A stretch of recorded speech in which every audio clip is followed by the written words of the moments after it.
actually invented such a kind of dictionary calculations, all right? So that's all went quite well. And talking about phase diagram, you must know this phase diagram. If you have no idea, probably you will be difficult to understand what I'm talking about, right? So if you understand this eutectic phase diagram, then it's not essentially quite challenging to understand how we're doing with the CALPHAD approach, okay? So for example, you have this eutectic phase, liquid, alpha, and beta, right? So 3 phases. And for each phase, you are going to have the Gibbs free energy function.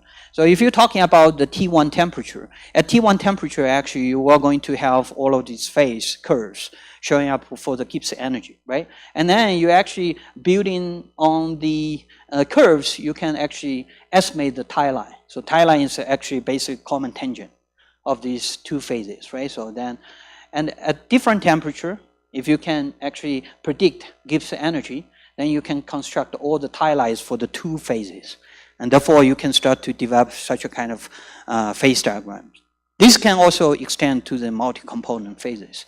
So for the modeling, you're talking about Gibbs energy, right? So the Gibbs energy here showing up is, you have POA and POB, right? So you have also ideal configuration, right? For example, you could be in multi-component system, right? Each of you could be one of the elements, right? So, and we talking about this term, right? So, and how high of the percentage you engage with my presentation, right? So maybe you have XA here, right? And then you have also the idea configuration. Idea configuration basically, everyone just sit there, don't hug each other, don't shake hands with each other, right? So every time you have one spot there, all right? So therefore you have idea configuration coming from the entropy part.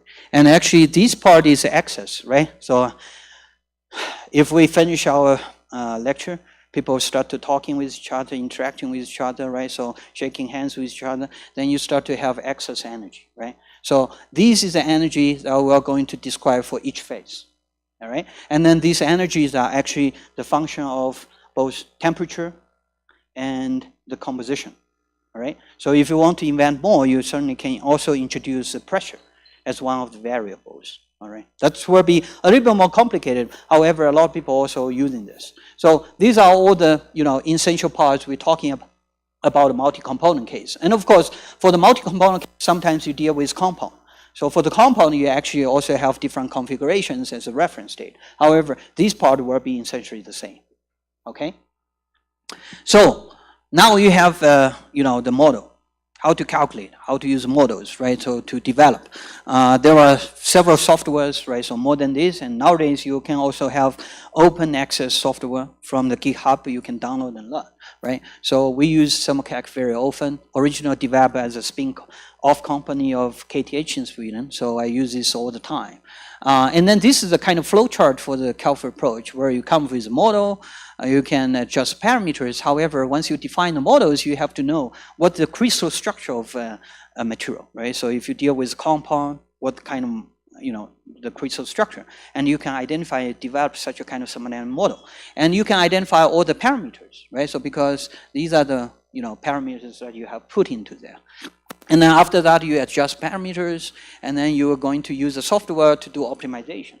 And finally, you are going to have maybe the tie line configuration, the property calculations, and then try to confirm if this function is good or not, to predict or produce the phase diagrams. If it's not good, then you go back and look from the beginning, and then you assign another new set of parameters and doing a cycle, right? So the software will help you to do this. And after that, you get a self-consistent parameters for this Gibbs energy. And then you can start to calculate, right? So if I know the Gibbs energy of everyone, then I'm, have power of God, right? So that's the thing that you want to know for the materials as well, right? Okay, so then you can start to develop such a kind of database, and then you can predict the phase equilibrium, phase stability, phase diagrams, and everything. Okay, so it's not necessary, again, just constrained with the thermodynamics. You can also extend to the diffusion kinetics, right? So for the diffusion kinetics, what you really have is actually here, right? So you're going to have diffusion mobility. And keep in mind, even in the diffusion coefficient calculations, you also have to involve with chemical potential, right? So this chemical potential actually coming directly from the thermodynamics of materials. So they are always coupled together, right? So if you do bad calculation with thermodynamics, then you have no way to get a good one for the diffusion as well. Even though diffusion actually more interesting with some of the process and design, all right? So then, another thing, very important. So I deal a lot of things with alloys, right? So if you're talking about alloys, you have one of the essential part is actually the precipitation strengthening, right? So for example, if you have to care about precipitation strengthening, then people realize, okay, so I can directly link with processing development and design. So 2011, they start to realize, and that's the reason why you can see that I finished my study in PhD and then joined Northwestern as well. So Northwestern had a kind of spin-off company of Questech, so they develop new alloys and so on. So they actually have a tool called PrecipiCalc. And 2011, they both realized it's important to further extend the CALPHAD-based tools. So they actually collaborate and then start with a TC Prisma. So this is one of the modules that you are available with the thermal calculations, okay? And now, further extending to some other properties, nowadays people can also use the software to calculate not only in precipitation strengthening, but also some other thermodynamic properties or physical properties. For example, including thermal expansion, thermal conductivity calculations and so on, right? So that's all based on the CALPHAD methodology.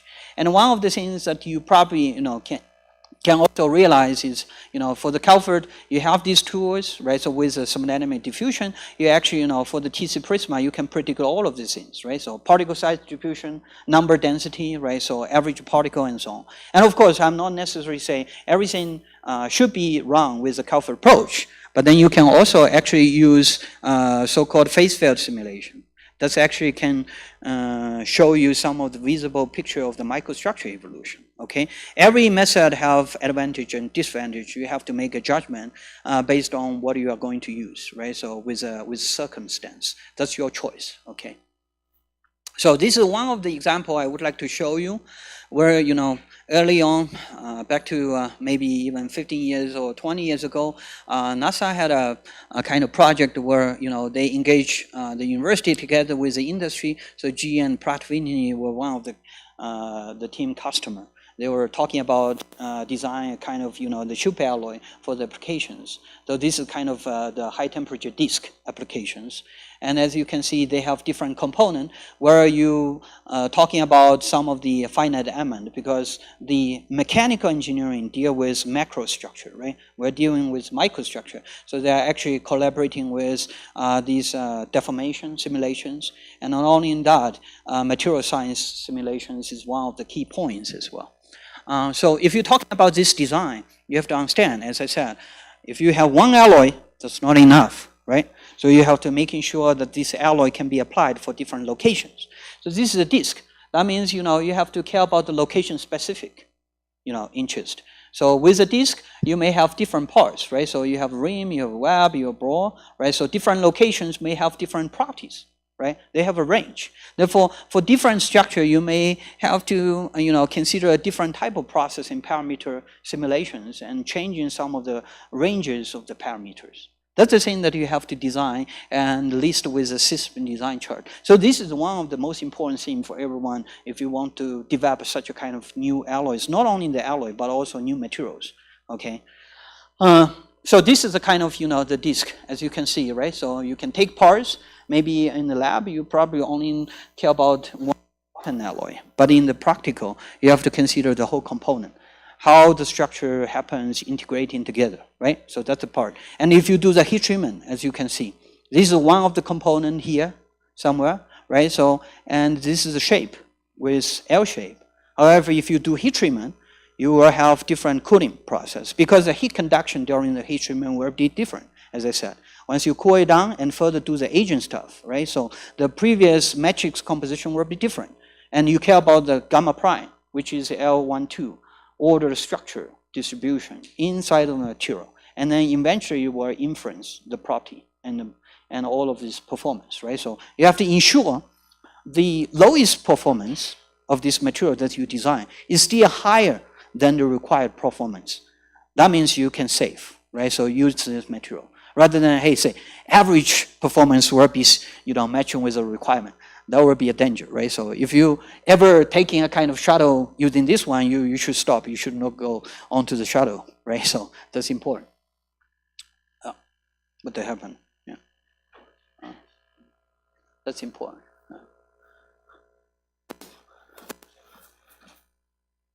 Probably press the wrong button. Okay.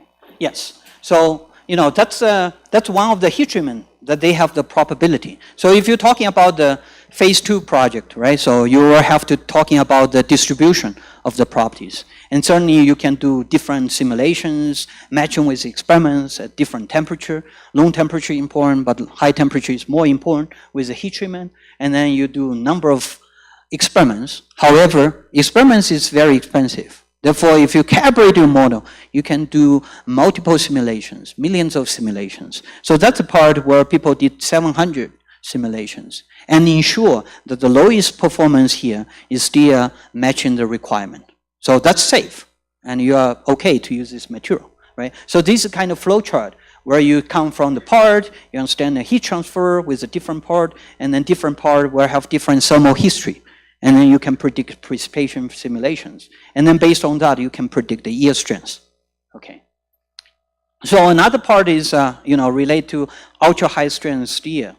That's for the landing gear. As you can see, this is always like, a nightmare where you see the failure of the aircraft. But then actually, if you check all the statistics, right? So the landing gear fail is actually the most common ones. If you are not a color blinder, you can see this is a light green, right? So this is the highest chance. Well, that's important, right? So how to making sure you get a strong landing gear? Because previous landing gear, you also need to take care about the stress corrosion resistance, and you have to spray some coating materials and so on. That's actually challenging because some of the things are toxic. You don't want to repair, you don't want to manufacture with this. Therefore, start with a high requirement with ultra high strength material. So again, if you want to lose weight, you have to design the value of the properties, the same thing, right? So all these requirements are actually posed by the customer, right? So how high of the value of the strengths, right? So therefore you can decide, I should not use perlite in the microstructure, I should use enough martensite, right? So that's the thing that where you care about. And then of course you also care about some of the passive thin film layer formation, because corrosion resistance is very important, okay? So these will be, deal with some of the temporary effects. You have to introduce some, maybe chromium content to ensure these kind of properties, right? So, and then these are all related to processing. And then after that, right, so you have to do all of the sensitivity analysis, because, if you have such a kind of tool with a CALPHAD, you think about, right? So CALPHAD-based ICME is a multi-component, multi-phase tool, where you can say, I have cobalt, chromium, and iron with certain range. I put all the ranges with maybe 100 steps, and then you can start to fit in this simulation and predict all the properties coming out, right? So these properties will have a lot of data, right? So they're all going to have a probability calculations, and what type of composition will be most sensitive with this property. Then you can get a sense to fine-tune the design of the composition and temperature as well. All right, so that's a kind of demonstration where you have the S53 design for the scale. And as you can see, if you do the small button alloys and higher weight and then up to 24,000 pounds, then you have to check, all the homogenization happens with the material. Will always get in the same or similar within the range of the composition that you design, because segregation happens very often, right? So in the small and large, but then their behavior, composition variation is different. Okay, so you have to ensure. And once you have such a kind of tool, developing or modify the material becomes much, much easier. So as you can see, they developed such a kind of S53 with 11 years. And then based on that, S53, and then people modify the composition with M54.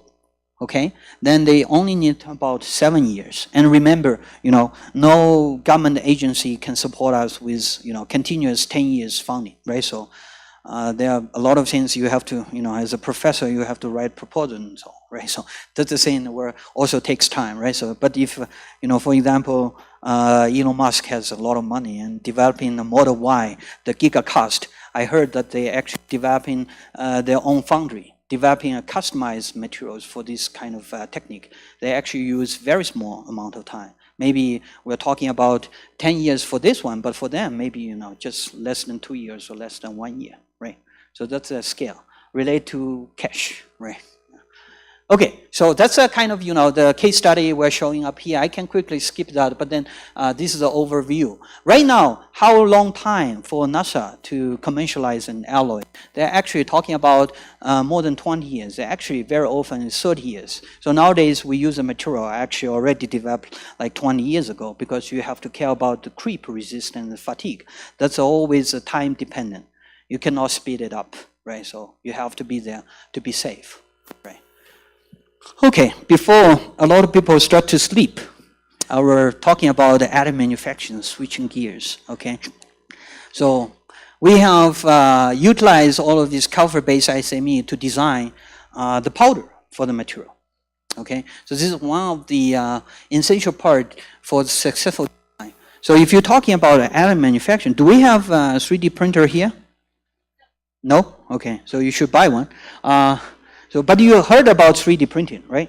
Okay, good. So for additive manufacturing, you think about that, right? So you additive one material, okay? 3D printing one material. You have to care about all the processing, right? So how the laser interacting, how the electron beam interacting, right? So that's important. However, you also need to consider the feedstock material, right? So not every material can be cast. Do you agree? Not every material can be welded, right? So different material have different properties, right? So not everyone can join your university, right? So you have to be smart and working hard, right? So that's the same, right? So, and then you have to customize the feedstock material as well. And after doing this printing, you care about the post-heat treatment, post-processing, right? So because you have to care about maybe surface finishing. If you develop such a kind of strengthening alloys, you care about the precipitations, right? Okay. So this is the overview of this 3D printing process, how you can design, right? So and actually, very important thing you have to remember, we have to follow the processing structure, property, performance relationship. That does not change, right? Okay, so what is a similar situation? Is the same, right? So the feedstock material is a baby, right? You have to, once we want to have a baby, you should not smoke, you should not drink, right? Making sure the high quality of the feedstock material, right?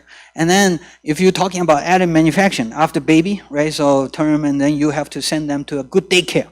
You have to buy an expensive house close to a good school, right? That's important. So that's additive manufacturing, right? After that, you have to send to the national university here, right? So, and then because this is a very good one, and then post-processing, right? You are experiencing post-processing, right? So, and then after that, you can find a good job, right?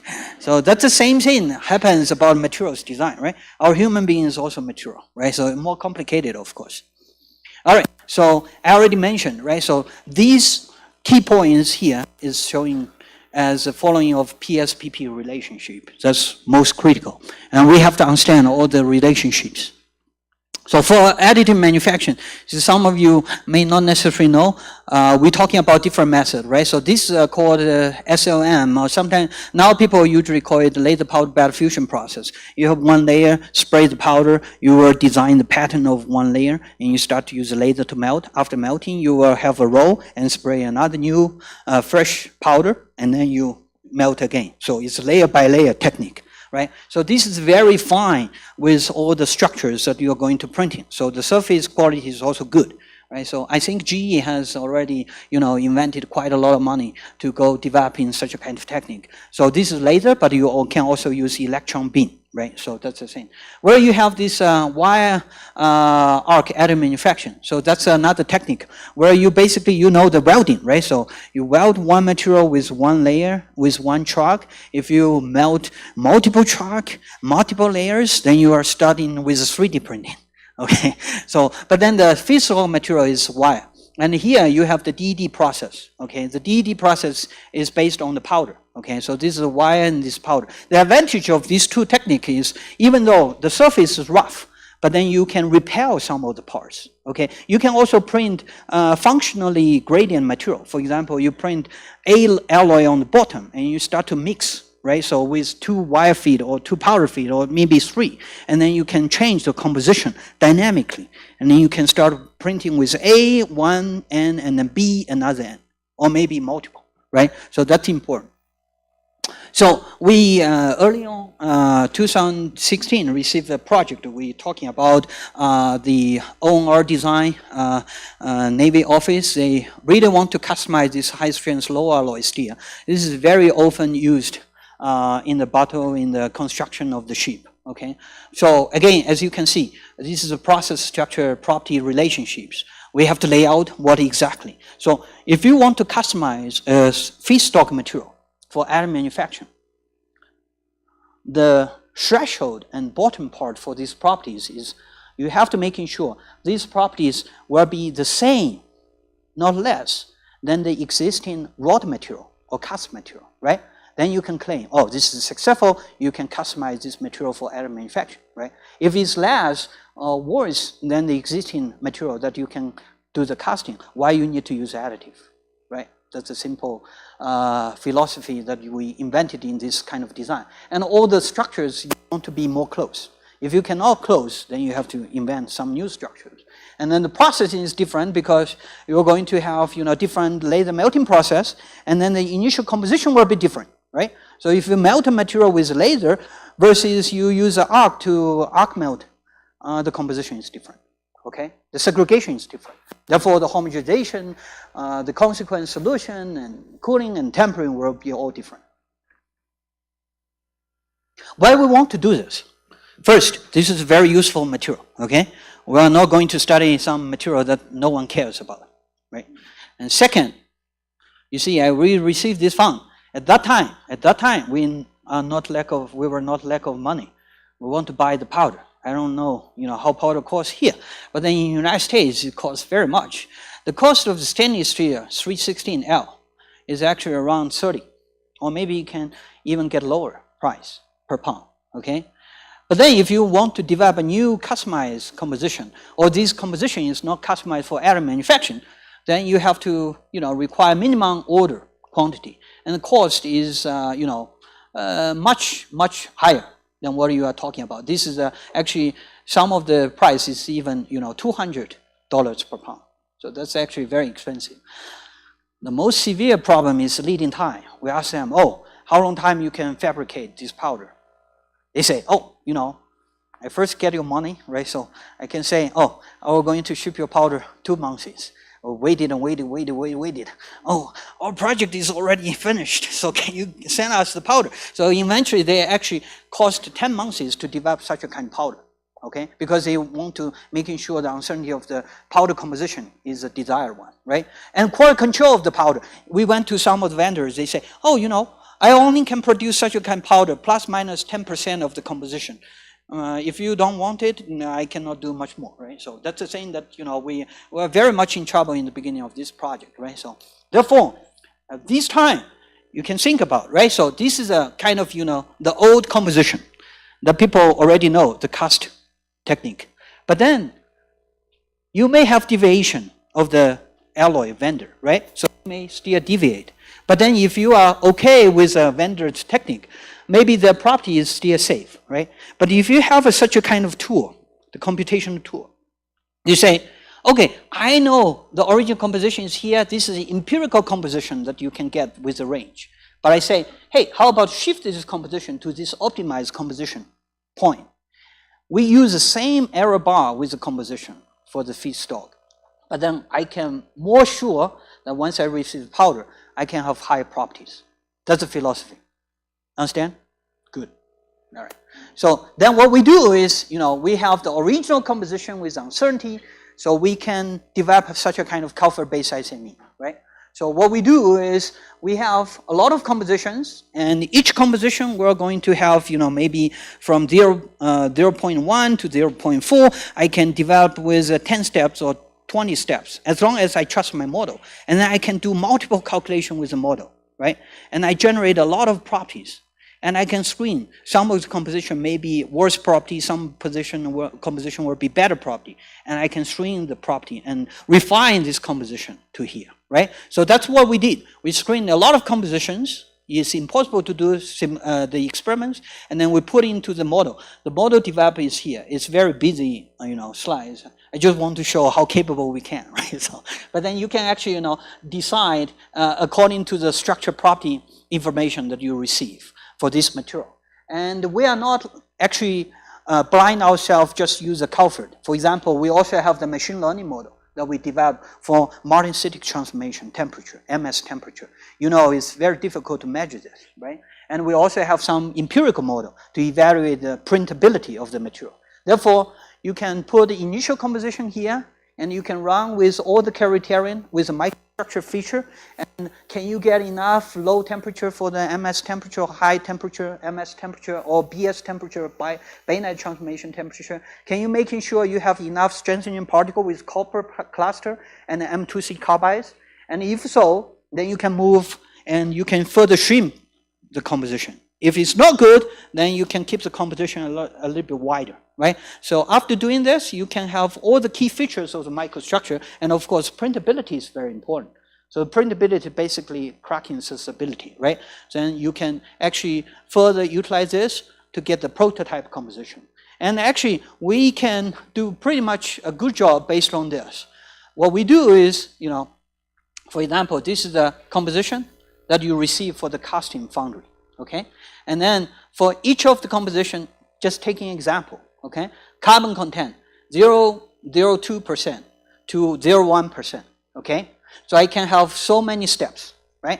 For each step, carbon, for example, composition 0.03, maybe other compositions also have variations, right? So I fix the carbon composition as 0.03 and start to change the composition of the rest, right? I can get a lot of calculations, right? So I put a lot of calculation here, and I say, yield strengths will have higher than 800. So these calculation, these composition show here, with the carbon content of 0.03 is actually good for us, right? So you narrow down the composition. And you can do multiple. After carbon composition, calculate for yield strengths, you can also calculate ductile brittle transition. Basically, this is the one that we are screening, okay? So we have 4 attributes here. So it's freezing range, talking about solidification range, and we also have the printability, okay? As you can see, after doing that, you can start to do analysis. You have a lot of data, right? So now you can say, carbon composition around this range, and I can say, these are the points where if you want to have all the criterion, yield strength, printability, ductile brittle transition, temperature, solidification range, and then this is the highest chance to get successful. Then you have to design the carbon content as 0.06. Okay? It's not necessary say that if you use carbon content 0.8, you definitely will fail. But then this definitely gives you the highest chance of this success material composition. All right? And of course, I have missed one slide here. This is the one that I want to mention. So we have to build the confidence of the model. Therefore, once we develop this model, we collect the data for the cast alloy. We also calibrate the model. Because if the model prediction is wrong, then that's the trouble, right? So now we have a reliable model, then I can trust my model calculations. That's the basic information showing up here. So what is the final result? As you can see, original composition is here, right? So based on the composition, you can calculate a step diagram where you have the volume fraction of each phase, compare with the temperature versus temperature, and this is new composition. As you can see, if you can focus on the copper, copper is a precipitation strengthened particle, and copper content is slightly higher. Okay? And then as you can see, you can predict all the materials property will be successful if you use optimized range of this composition. So we can always talking everything on the paper, but eventually we have to produce it. So that's our lab. We're both doing the modeling, but also experiments. So we actually printed this material on top of the 316L substrate, And then as you can see, this is a material that we receive for both the tensile strength and also the toughness measurement. And composition change is really not so much. This is the optimized composition. This is powder composition initially proposed by the vendor, okay? And then this is the final, what they get for the powder composition. So these two are actually more closer, okay? But then, remember, so we also need to design the post-heat treatment, right? So we change the composition and we change the melting process. Right now it's laser melting. So we also design the heat treatment. Heat treatment design I can skip. But then eventually what we get is we have a good printability. We don't need to use hot isostatic pressing. But then as you can see, almost no cracking, definitely no cracking, almost no pores here showing up, okay? And then you can get good mechanical performance. So this material was named as the HSOA 115. So far, this is a documented record for this material. But then we can actually even get a slightly higher than this target. And actually, the ductile brittle transition temperature is also very important because you don't want to have the sheep with this material and then you went to the north part of the earth and then the temperature drops and the sheep start to crack, right? Low temperature. So the toughness is important. And as you can see, this toughness is also higher than the threshold. The threshold will be here, somewhere here, okay? For the negative 20 degrees C. So once we finish this work, we submit a paper to the Nature Computational Materials, okay? Computational materials. And then the reviewer says, oh, you know, a lot of people start to do machine learning. Can you do some machine learning? And we say, okay, so we have to learn machine learning. So machine learning is kind of saying where, you know, it's a tool, right? So you don't have to develop an algorithm. But then what we did is, now we have a lot of composition. We screen the composition and we know the prediction is reliable. So what we did is we generated millions of data. Now you have reliable data and you have machine learning model. So now we use a machine learning model, actually train the data based on this, train the model. We can get such a kind of thing like this. So previously, if you do the traditional simulations, you'll say, I have an average composition of the material. I give you the composition range. That's what you get. But with machine learning, you can say, hey, if you want to have the highest performance of this material, then the chance of successful will be lower. That's understandable, right?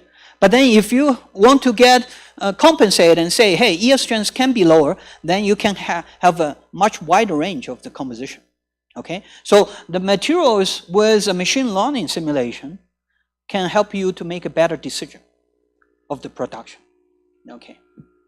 So, as I said, printability is very important.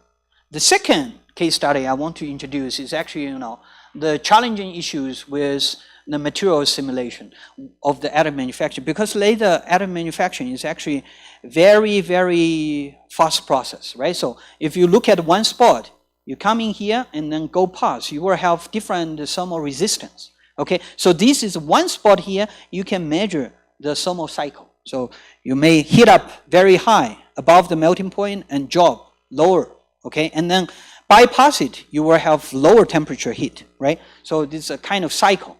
So what we do is, you know, there is no one can measure such a kind of thermal history. So I went to a kind of mechanical engineering simulation people, and I checked with them. So how do you predict with finite element modeling simulations? What they do is, okay, so I can do some simulation with finite element model, but I need all of these parameters. So these parameters now they put in as a constant. However, if you have the CALPHAD approach, then all of these will be both composition and temperature dependent. You have the information here.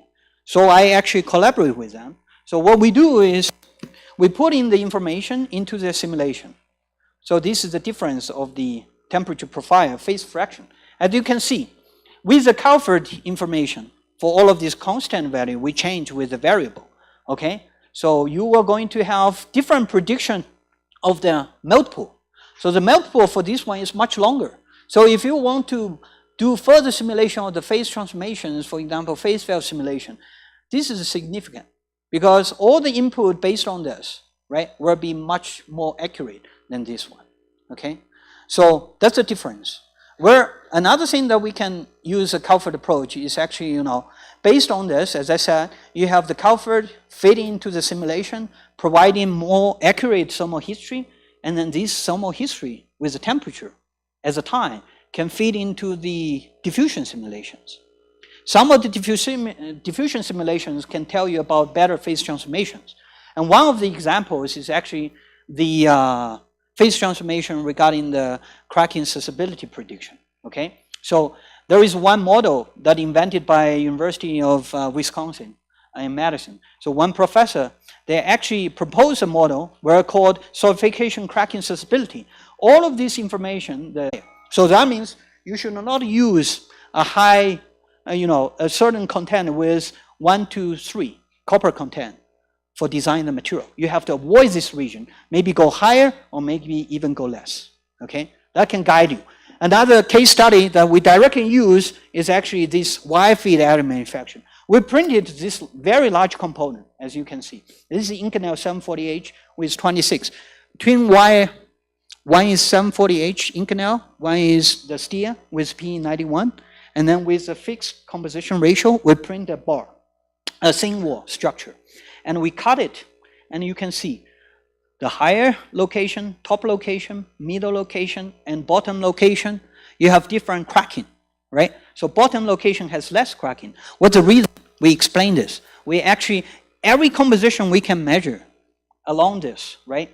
And then we can feed this composition into the CALPHAD approach, and then we can estimate the suffocation range. And as you can see, these blue ones means suffocation is very large. That means there are high chance to form the crack. So this is kind of semi-quantitative analysis to evaluate how the cracking formation will be based on the materials composition and the localized composition, okay? Because you have a fixed composition, but during the melting, the composition will not be homogenized. They will change with a certain range. Therefore, we can evaluate why the cracking forms or not, all right?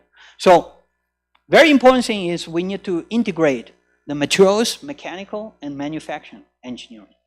I think I will probably skip this because this is actually a little bit, further going on talking about mechanical. I start to feel that more audience, you have more interest about metallurgy. I give you some question time.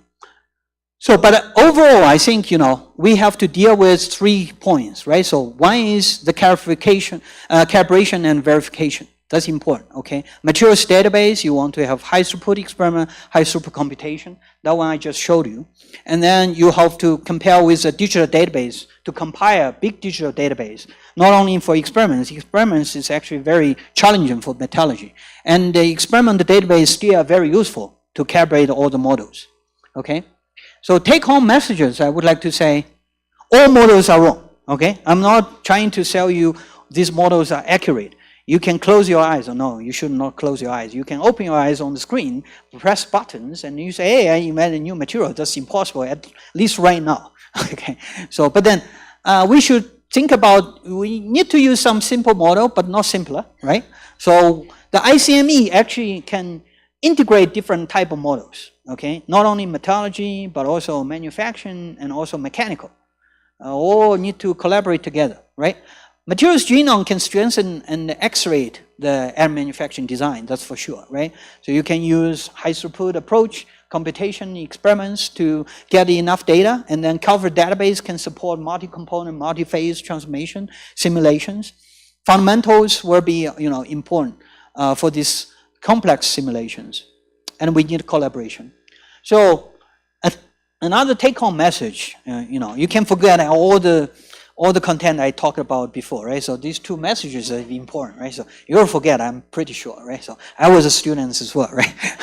Okay, so the second take-home message is, we're talking about materials. Metallurgy was a cooking science, right? So, you like cook? Some of you may not like, okay? I like, okay? So you have the rice and meat and flour, right? So if very nice chief, right? So I give you nothing, then you cannot cook, right? So that's actually compared with our digital data experiment data, right? If you have no data, that's a problem, right? So you can't verify a model if it's good or not. But then recipe, right? So you are going to have, you know, all of these models and methods, right? So if you don't have 3D printing, come on, you know, how you can develop 3D printing technique, right? So you need to have good models as well. But I think why I mark this as a star, because nowadays computational methods and computer are very powerful. Now people start to, you know, forget about how to write, right? So back of the envelope, how to derive all the equations, right? So that's actually important. We need a lot of efforts here. So the cookers start to be more advanced. You have powerful computer, you have different type of machines and instruments. That's certainly very nice.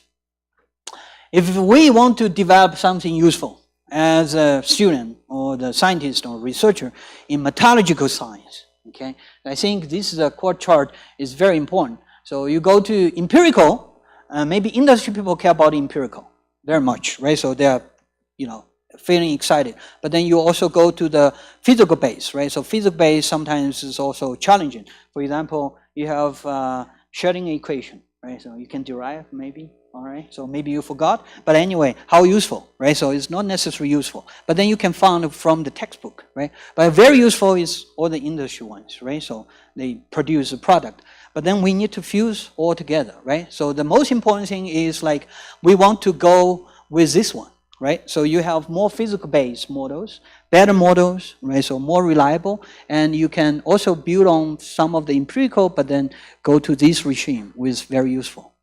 With that, I think, you know, we need collaboration to cross the barriers, okay? So this is materials, mechanical, and manufacturing. And I would like to say, yeah, we have a lot of good luck experience to collaborating with different people. And then our group are now shrinking because the people already graduated. This year we have 3 PhD student graduation. These 2, they went to SummerCAC software. Maybe I'm kind enough, they don't want to leave. So Pittsburgh, there is a subsidiary office of SummerCAC software, very close to ANSYS. So they joined SummerCAC software. And Xin also did a kind of internship in Apple. And then Noah, he got a good luck to be hired by Blue Origin. It's not that kind of shiny as SpaceX, but then still they invent the new materials for the space applications. With that, I would like to thank you very much, and happy to answer any questions if you have. And of course, you know, if you have interest to learn some computational of the SummerCAC, you are welcome to join the second section. I hope that I don't overexpend my time. All right. Thank you.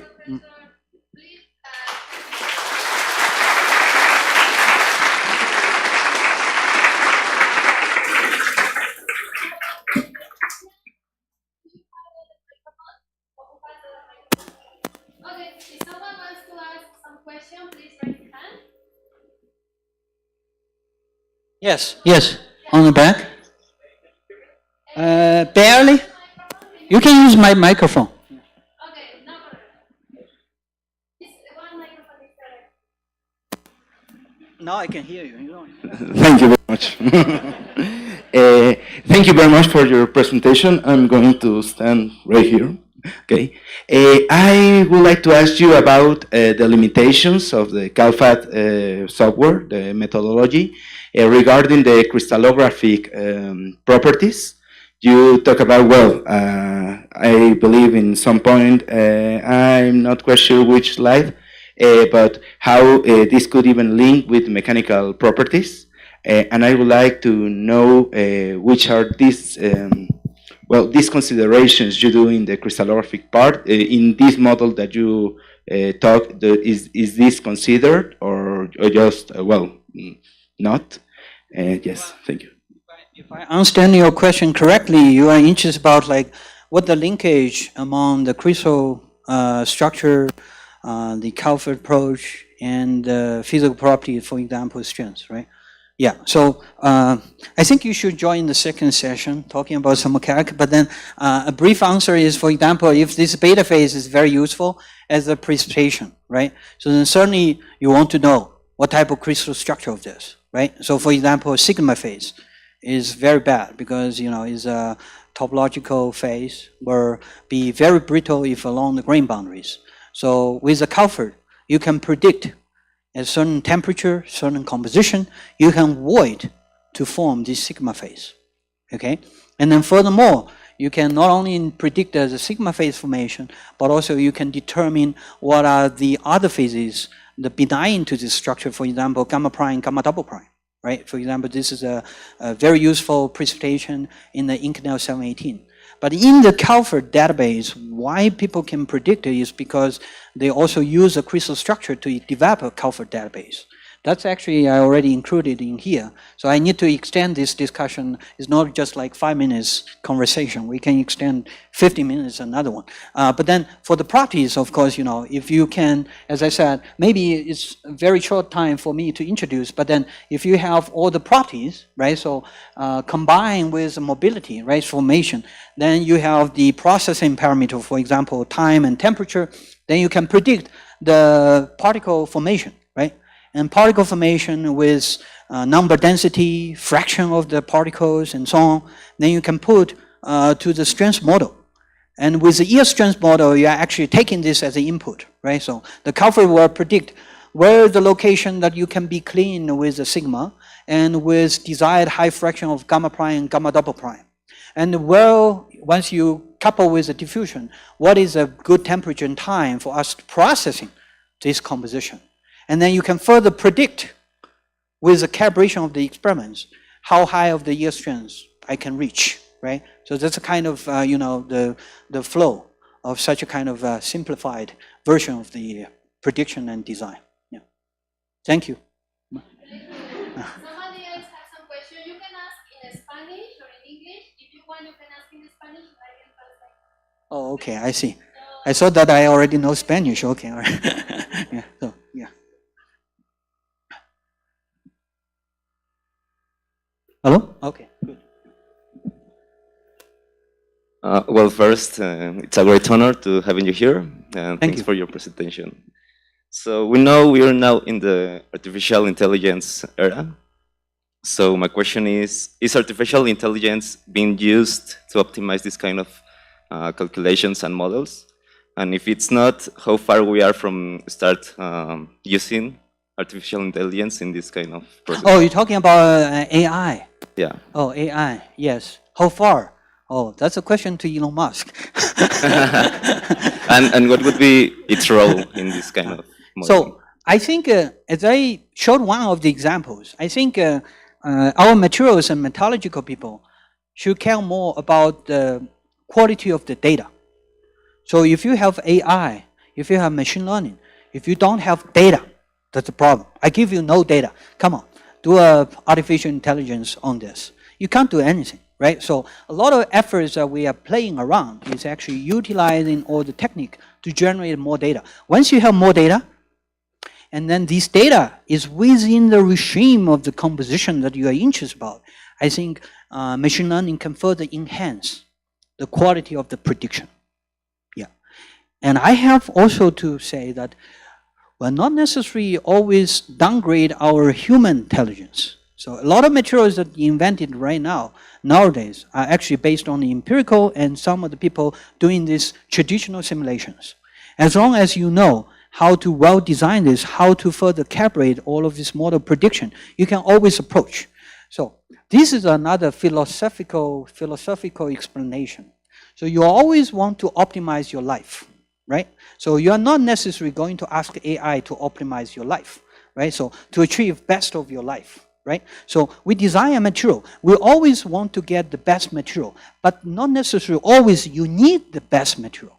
For example, in the whole structure, right? So you may say, hey, I need this strength to be between 200 megapascal and 250 megapascal. But if you come and say, hey, I have 1000 megapascal with a material much stronger than this one, then you don't like it, right? So a lot of things depending on the market, depending on the target of the design, all right? So sometimes AI can help to generate a good material, good product, but then I think, you know, not necessarily always we need that. And of course, AI has another thing that can accelerate our design process. That's no doubt, right? So for example, everyone uses ChatGPT, right? So you know how great of the chat GPT, right? So, and how bad of the chat GPT as well, right? Okay. Does this answer your question? Thanks. Somebody else wants to ask something in Spanish or English? Please, can you? Okay, first then, and then. Ya, désela. Okay, thank you. Yeah, thank you. Okay, first of all, thank you for coming, Professor. Well, I wrote a question. What what recommendations would you give for companies to successfully adopt ICME and CALPHAD in their product development process? So my suggestion Yes. regarding the successful development of CALPHAD ICME Yes, and the materials how- design. Yeah.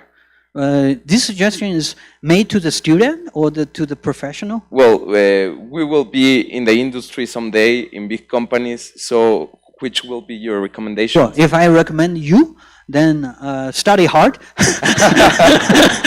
metallurgical science, and then study good with all the subject that you are studying and going to study. So for the ICME, is a kind of unique research field. And you know, everyone were talking about, I do materials design, right? So I also talk about materials design, but everyone has different version of the materials design. I think in order to guide us to do a better materials design, one of the essential point is, can you design a useful material, right? So you can design a lot of material for good publications, but then if the material never applies, that's a problem, right? So why I make one of the case study for here is, you know, for example, previously, 2011, right? So the company called Questech, I showed you with precipitation, calc simulations. That's a very successful example. So you are on the age where you know iPhone 6. Okay, all right, good. Yeah, so once you bought an iPhone 6, you know they have another version of iPhone 6s, right? Why they come with S? Is because you put iPhone 6 on the back of your pocket, you sit, it will bend, right? So that actually made by a traditional aluminum alloy. Okay, at that time, Apple did not realize how important of a material. But then once they interact with a project, working together with the Questech company, they were using this CALPHAD ICME, they actually showed a successful development of new alloy with a new aluminum alloy. So they actually convinced and showed this alloy once used for the iPhone 6s, you can be safe, put on your pocket, right? So that's a part where ICME actually shows the good of the design, okay? And if we want to get a successful design as a professional, I think people should have much open mind to talk with different people. As I showed in the example, you are not necessarily constrained with only metallurgy. You have to study a little bit about mechanical engineering. You don't have to be an expert if you cannot, but you should have the same language, right? So if we don't have Liliana, then that's a problem, because you ask me Spanish, I cannot talk with you, then she can translate. So we need to be people who know each other a little bit better, and then it's like a dig a tunnel, right? So you from this side and I from this side, at a certain point in the middle, you can start to collaborate with ICME. For the CALPHAD approach, I think it's a kind of approach where talking about computational thermodynamics. I think this is very old, but also very new, because thermodynamics is very old, right? So, and these ones are essentially important for us to learn as a student in the school. So my trajectory of my career development, I started CALPHAD in the beginning. I did experiments, DFT calculations. I never claim I'm an expert with ab initio, but then I know some of the things, collaborate with them. And I start to, you know, invent and developing some of the alloys that would be interesting. And then with ICME, I talking with a lot of people with mechanical, as I showed in the slides. So I think it's a kind of hybrid approach. You would like to be a more open mind and learn more. But of course, you need to have a standing point. You want to know more about metallurgical science. That's very important, right? So I think once you talk with different people, if you are a metallurgist, if you find people also metallurgists, you probably will feel the difference, right, with the conversation. We care about heat treatment, we care about processing, inference in the structure. These are very unique for the metallurgical science. And I'm happy to see that, you know, one of the best university, or not one of the best university here in Mexico. You still keep the metallurgical science, right? So that's actually, you should feel proud of that. Yeah.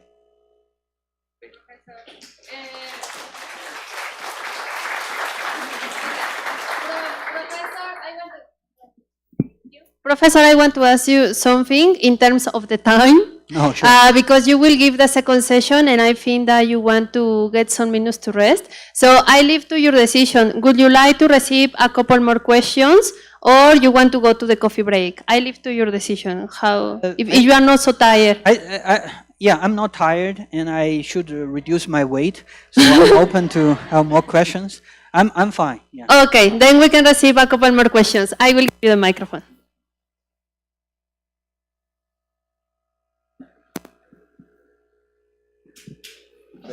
Yes. Yeah, when you were talking about that models are a crucial part, that you were in this moment with the, you have to change the parameters and we entered a loop before starting the thermocalc. So we validate this information, but then with machine learning and the data we created, in the part of the range of composition, we knew where the max points of these properties. Can this machine learning be implemented in the beforehand part where we could change the models with this data we created, or these models and parameters are just experimental till we can, I don't know if calibrate or? Well, yeah, I think you asked a very nice question. So the thing that we implemented here is actually more or less like you can say a data-driven machine learning model. So you need to require a lot of digital and experiment data to use the existing model to speed up, right? So because the old model will come with a prediction, right? So we calibrate and then we generate a lot of data. We do machine learning based on these data sets.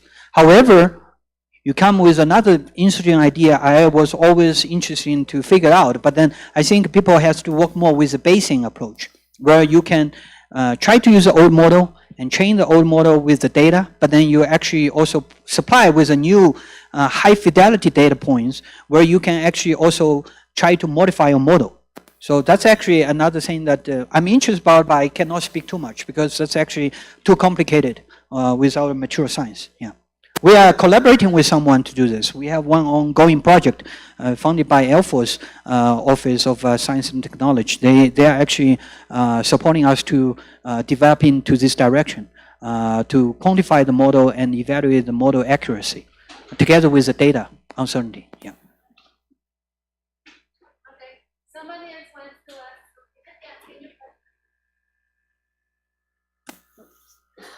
First, I would like to offer apologize because my technical English is not the best, but I'm gonna try. So, in a part of the presentation, I saw a part of additive manufacturing. Yeah.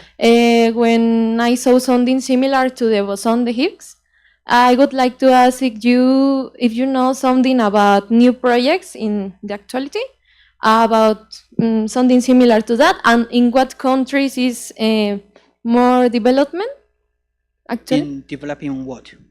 Yeah. Developing what? How? What type of development you are talking about? You mean the additive manufacturing development? Yes.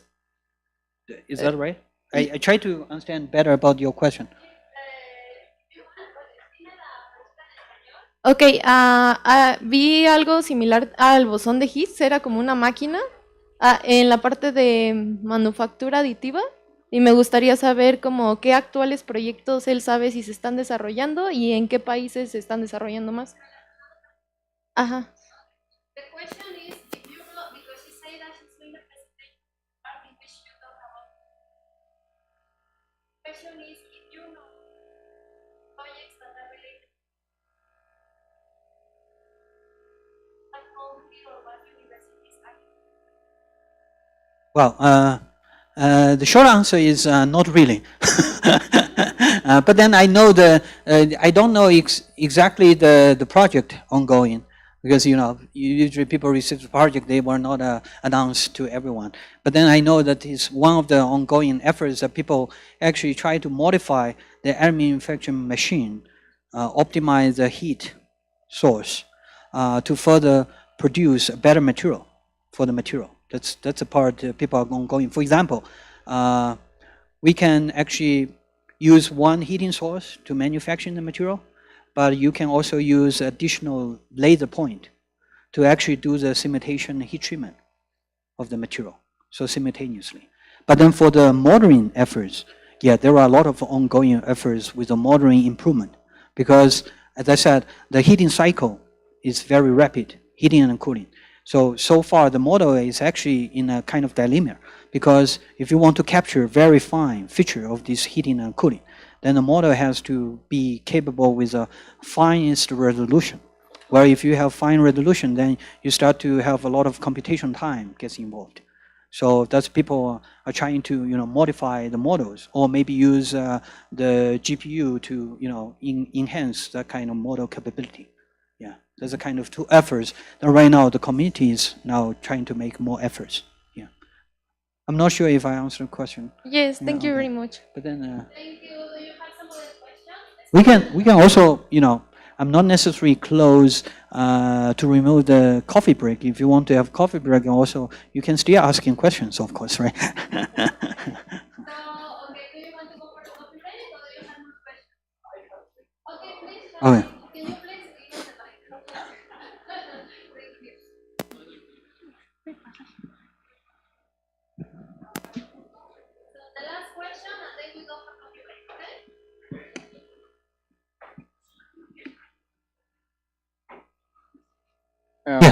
First, I'm very glad to meet you.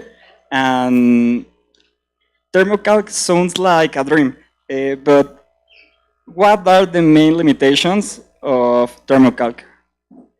Relations with oh, the limitations of the thermocalc. Is that the whole question, or you have more?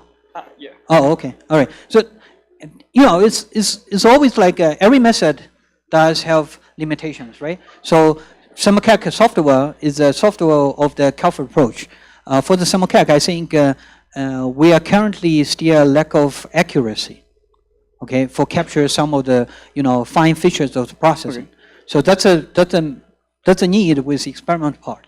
So right now, I think a lot of people are focused on utilizing the models to make predictions, but then, as you can see, we do the calculations based on the database. If you have a good thermodynamic database, this database is basically a function of Gibbs energy or mobility of different elements in the different phases. And if you don't have a good one, then your prediction will be far more from the truth, right? So therefore, thermocalc needs to, they keep developing a better database. So if you buy a thermocalc software, they always have different versions updated with the database. Okay, so that's one of the things. The second thing is like thermocalc only deal with the microstructure in terms of the phase. Okay, so if you're talking about microstructure, we're talking about two features. One is the phase stability. The second one is actually the grain. Okay, so for the grain structure, I don't think thermocalc can actually handle that. So with one of the methodology people are doing is actually using the thermocalc to provide the phase information, coupling with other methods to predict the grain features. For example, if people use the phase field, right? So people can use the phase field to read the Gibbs energy from thermocalc, to read the diffusion simulation information from thermocalc. Then they can do simulation with the grain structure evolution. But then, you can still see some people are not familiar with this CALPHAD approach. They do hypothetical simulation with the phase field. So they don't use reliable or realistic phase information. Then they still can simulate some grain, but then that's actually far more from the truth, right? So I think thermocalc can provide this information, but then limitation is there, right? Yeah. Really, thanks. So, okay, the last question, and then coffee break, okay? Well, first of all, I want to say that we are very glad that you be here because this is a very important part of our preparation like students. Thank you. This question is more like a personal question. I want to be in the investigation part. So I want to ask you, what topics do you think that are the main topics that we should be focused, that are the most important topics that has more future in the investigation? Wow, that's a big question. So I better to converge this talk with a good answer. So I think I'm not in a position to say which one is good, right? So because all the answers will be based on the personal interest, right? So however, I do see that, as I said, answer your question. I believe a good research should be able to produce good products. If you cannot do that one, and of course at the university we are limited with applications, but then at least you should see, once you project your research, you can see the future. And this future will be useful to improve the quality of our life or the existing product. I think that's a good research. And of course, we are talking about applied fundamentals. The topic I mentioned is applied fundamental. We're not talking about the mathematics. If you're talking about mathematics, that's different, right? So they are pure fundamental, right? If you're talking about metallurgy, it's applied fundamental. So that applied fundamental has to be application driven. So as long as you identify, oh, I do something, these can be identified as a future contribution to some applications or invent some new stuff. That's something that you want to do for your research. And of course, I always say, if you're a student, you want to be, taking a helicopter on the top of the mountain and then start to finding where the paths you want to go, right? So if you are just focused, oh, I need to study some physical metallurgy book and then, get a high score and so on, that's probably you're going to lose yourself. If you have a good position in the helicopter, that will be always good. I think this also transitions to the good research. Before you do a research, you should ask yourself, if I finish with all the successful achievement, what would be the impact of this research? I think that can help you to identify if you want to do this or you don't want to do this and choose another. Thank you very much. Thank you.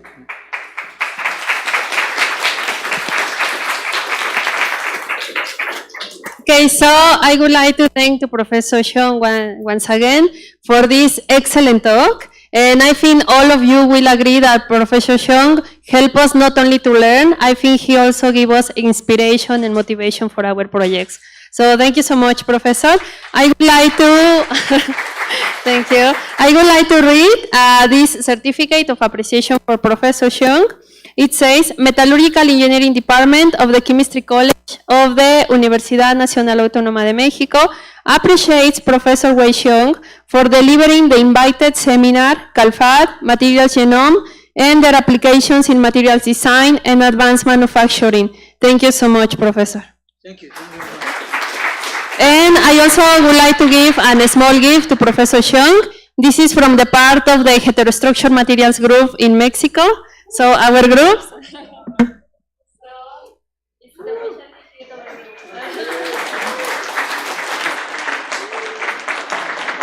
We hope that you will like.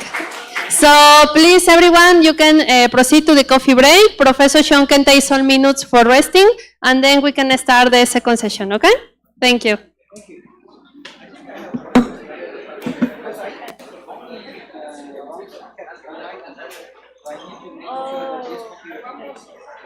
No se preocupe, si quiere, mire, si quiere vaya al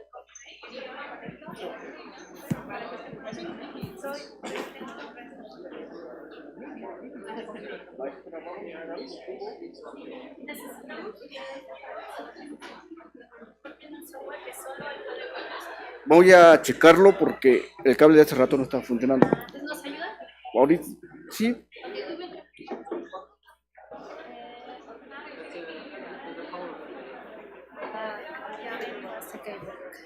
So, Professor, do you want to go for a coffee break? No, I can. No, don't worry.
afternoon. Thank you so much for attending this second session. That is actually the course on the software. So I will read again the biography of Professor Xiong for all the people that was not here during the first session, okay? So today we are honored to receive Professor Wei Xiong, who is the director of the Physical Metallurgy and Materials Design Laboratory at the University of Pittsburgh in USA. Professor Xiong has plenty of work in CALPHAD-based materials and methods. He works in materials design and process optimization, and he has covered a wide range of inorganic materials. He focuses on phase equilibria and phase transformation. Professor Xiong has more than 70 international publications related to physical metallurgy, including 7 invited book chapters. Professor Xiong serves on the ASM International Alloy Phase Diagrams Committee, in the TMS Alloy Phase Committee, he's the chair, in the TMS High Temperature Alloys Committee, in the TMS Additive Manufacturing Committee, as well as in the TMS ICME Education Subcommittee Chair. He has received several academic awards, including the Best Paper Award of the CALPHAD Journal in the 2013, the TMS Young Leader Professional Development Award in the 2015, the Outstanding Reviewer Award in the 2020 from the journal Acta Materialia, the CALPHAD Young Leader Award in the 2020, the TMS Early Career Faculty Fellow Award in the 2021, the Best Paper Award also in the 2021, and so on. Professor Xiong serves as an associate editor of the journal Science and Technology of Advanced Materials, and he also serves to the editorial advisory board of Materials Characterization Journal. So please clap for Professor Xiong, and please help me to welcome him to this course. Thank you. Thank you very much. Can you hear me? Okay, all right, good. So, did you receive the link about downloading the SumCalc? And then, if you haven't yet, I can show you again the slides of the link. I feel that this one, even though we can do some demonstration of the SumCalc, but then most of you are probably brand new to SumCalc, right? So I think it would be still to have a presentation, and then if we have enough time, maybe 20 or 30 minutes, I can demonstrate. You don't necessarily need to be followed exactly step by step. If you can follow, that's the best. So this one I dedicate to talking about the CALPHAD approach itself, and then how the things worked out with the SumCalc software. It's one of the softwares of the CALPHAD method. We are a little bit over time, but then I think I still can manage to introduce the CALPHAD approach more in detail. And I will also talking about the tools of SumCalc. And later on, I think I plan to have these 3 small demonstrations. One is the phase diagram calculation, one is the isothermal, vertical, and one could be the thermodynamic property calculations. I haven't yet really, prepared, because this is the one that usually we do as the very basic ones. Okay, so in principle, I should be able to still open my eyes, but then calculate it fast. All right.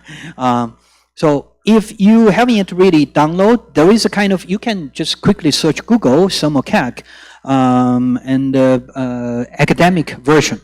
That will be able to link you with a software download. And then you can just fill out the form with some basic information. There will be no spam emails sending you, so feel free to just download a copy. Installation is straightforward. If you happen with some trouble with the installation, then forget it, because we are not necessarily spending time to fix that.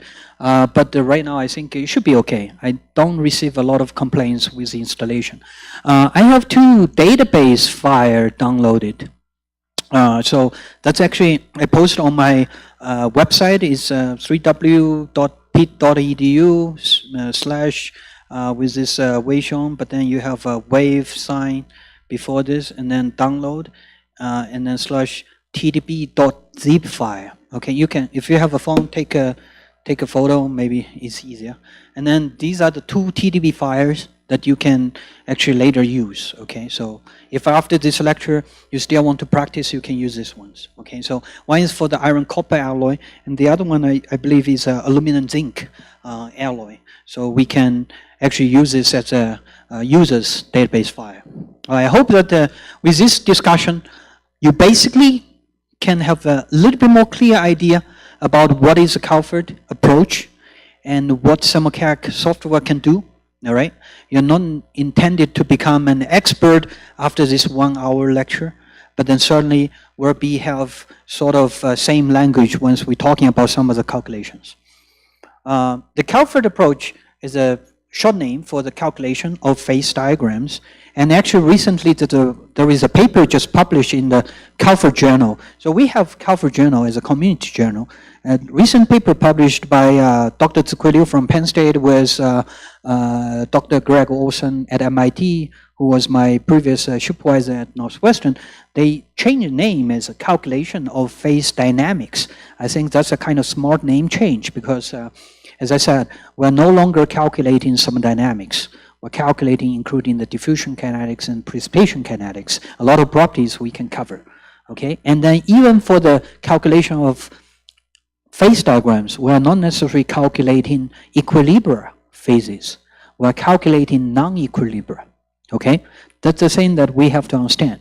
Otherwise, we always come with one question. Hey, how about non-equilibria status? We do cover, okay? So after this lecture, actually, at least I want to have you to ask the question, to pass this question. Don't ask in, if CALPHAD only deal with equilibria. We deal with non-equilibria because it's more useful for the practical applications. So what is CALPHAD? I already mentioned. This mainly deal with some dynamics and kinetics diffusion. And then is talking about phase-based. So we cannot cover the grain structure at the moment. We have to integrate with other models, okay? What is a phase diagram? Everyone knows, right? So it's basically a kind of, the GPS nowadays, right? So you know where it happens with the phase transformation. Phase diagram, the beginning of wisdom. You know this famous UK Professor William Hume Rothery, right? So he has this very nice slogan talking about phase diagram. If we do calculation, we need to know how we measure the phase diagram, right? So if you don't know how to measure it, you can't improve it. It's not my word. It's Lord Kelvin's word, right? So you have 0 Kelvin, 100 Kelvin. He mentioned this, right? You have to measure it first, and then you know how to improve it, right?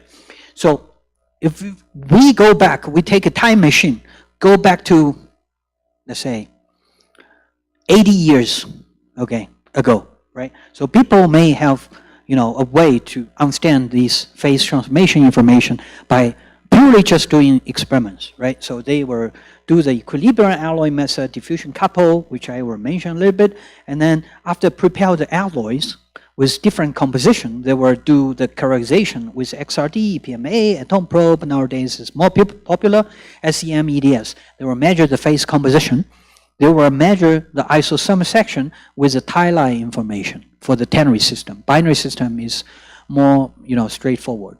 And then some dynamic properties you can measure through the calorimetry. You have, enthalpy of mixing, enthalpy of formation, and heat capacity. Sometimes people use EMF to measure the activities, right? So electrical resistance, measure some of the phase transition temperatures, and so on. So what is equilibrium alloy method? I did this, right? So I'm actually younger than 80 years old. That means, back to 20 years before, 30 years before, people are still using this, right? So they're actually doing different sample preparation, powder metallurgy, melting, right? So, and then nowadays people also can use additive manufacturing, 3D printing to prepare the alloys. And then once you prepare, you slice it into different sections, and then you can do the annealing, quenching, right? So putting isothermally, heat the material at maybe 800 degrees C and quench it, and then you can froze the equilibria at 800, right? So, and then you check XRD, phase relation, crystal structure, composition of the phase, DTA, phase transition, right? So you can heat it up and see how many, transition temperatures happen, right? And then you can get isosomal section information, vertical section information for the ternary phase diagrams, right? Everyone knows ternary phase diagram, is that right? If you don't know, you raise up your hand. Okay, all right, so everyone knows. Because some of you are shy, I feel. Okay, don't be shy. So, and then if you prepare the alloys with S-cast, this is S-certified microstructure, then you can actually determine still the composition and crystal structure information. You know the composition range of the primary crystalline phases, right? And then you can actually construct the liquidous surface and then reaction at different temperatures that you want to know. All right? So the crystal structure information I already mentioned, that's also critical for the CALPHAD approach to understand. So for example, chromium niobium silica, this is a published paper, okay? 1961, right? So I don't know where I was, 1961, but then, people prepare 220 alloys in order to measure one isothermal section, 1000 degrees C. I don't know any research group in your university determine phase diagrams. If it happened with one professor interested about phase diagram, if you want to do a master thesis or PhD thesis, and he does not know how to calculate, asking you to measure this, my suggestion to you is no, don't do it, right? Because this is pretty much challenging. And you can use a smarter way to construct the isothermal section and vertical sections. All right, so one of the smarter choice is diffusion couple, still pure experiments, okay? What people do is you have two alloy composition, okay? Maybe I just, pin down the composition as pure nickel here, and then right-hand side is nickel aluminum. So this is half of the nickel aluminum phase diagram. And then if you are interested about 1200 degrees C, all right? So you heat treat the sample, and then what you do is use a pure nickel with a shiny surface, polished, bound together with nickel aluminum, and then you are going to study this interface, okay? So the interface, we're starting from pure nickel to nickel aluminum. You put 1200 degrees C, and then once the time is enough, then you're going to develop a kind of equilibrium happens at the interface. All right, so this interface will read, oh, this is a pure nickel composition, and there will be gamma and heating with gamma plus gamma prime, because the gamma prime will start to form at 1200 degrees C. All right, and then you are going to heat 1, 2, 3, 4 composition as a tie-like composition. Okay, so you will read 1, 2, 3, 4. Okay, so with one alloy, you can actually develop a tie line between 1, 2, and 3, 4. You don't have to really blind yourself and say, hey, I prepare one alloy composition here, one alloy composition here, and I keep doing the DTA measurement and so on to measure all the phase transitions. Instead, you can just use one alloy to measure. This can happen with the ternary system, right? So you have alloy, for example, alloy or pure element, doesn't matter, right? So a metal A, metal B, metal C, and at isothermal section, you will have, for example, 1200 degrees C, and then you are going to measure a one isothermal section, all right, at the triple junction here. So that's a much better way compared with this one. You have to use 200 alloys, all right? So with this one, you can significantly accelerate the determination of the phase diagram, okay? And then, this is Dr. J.C. Zhao from, now he's in Maryland, and then many years ago, he was in GE, General Electric. So they actually invented this approach. They are still using this one called diffusion multiple. So we call this a diffusion couple and diffusion triangle. And then you can call this diffusion multiple, okay? Diffusion multiple method is even smarter. And then with one alloy, okay? So you can actually use nickel bonded inside, you have different metals with a combination. And then every chip junction here will be an isothermal section measurement, okay? And you can do different temperature. So with one, you can prepare so many ternary systems. So this is very rapid determination of the phase diagrams, Okay, we now generate a lot of experimental data, right? Now you can interest about machine learning further, all right? We're not talking about machine learning.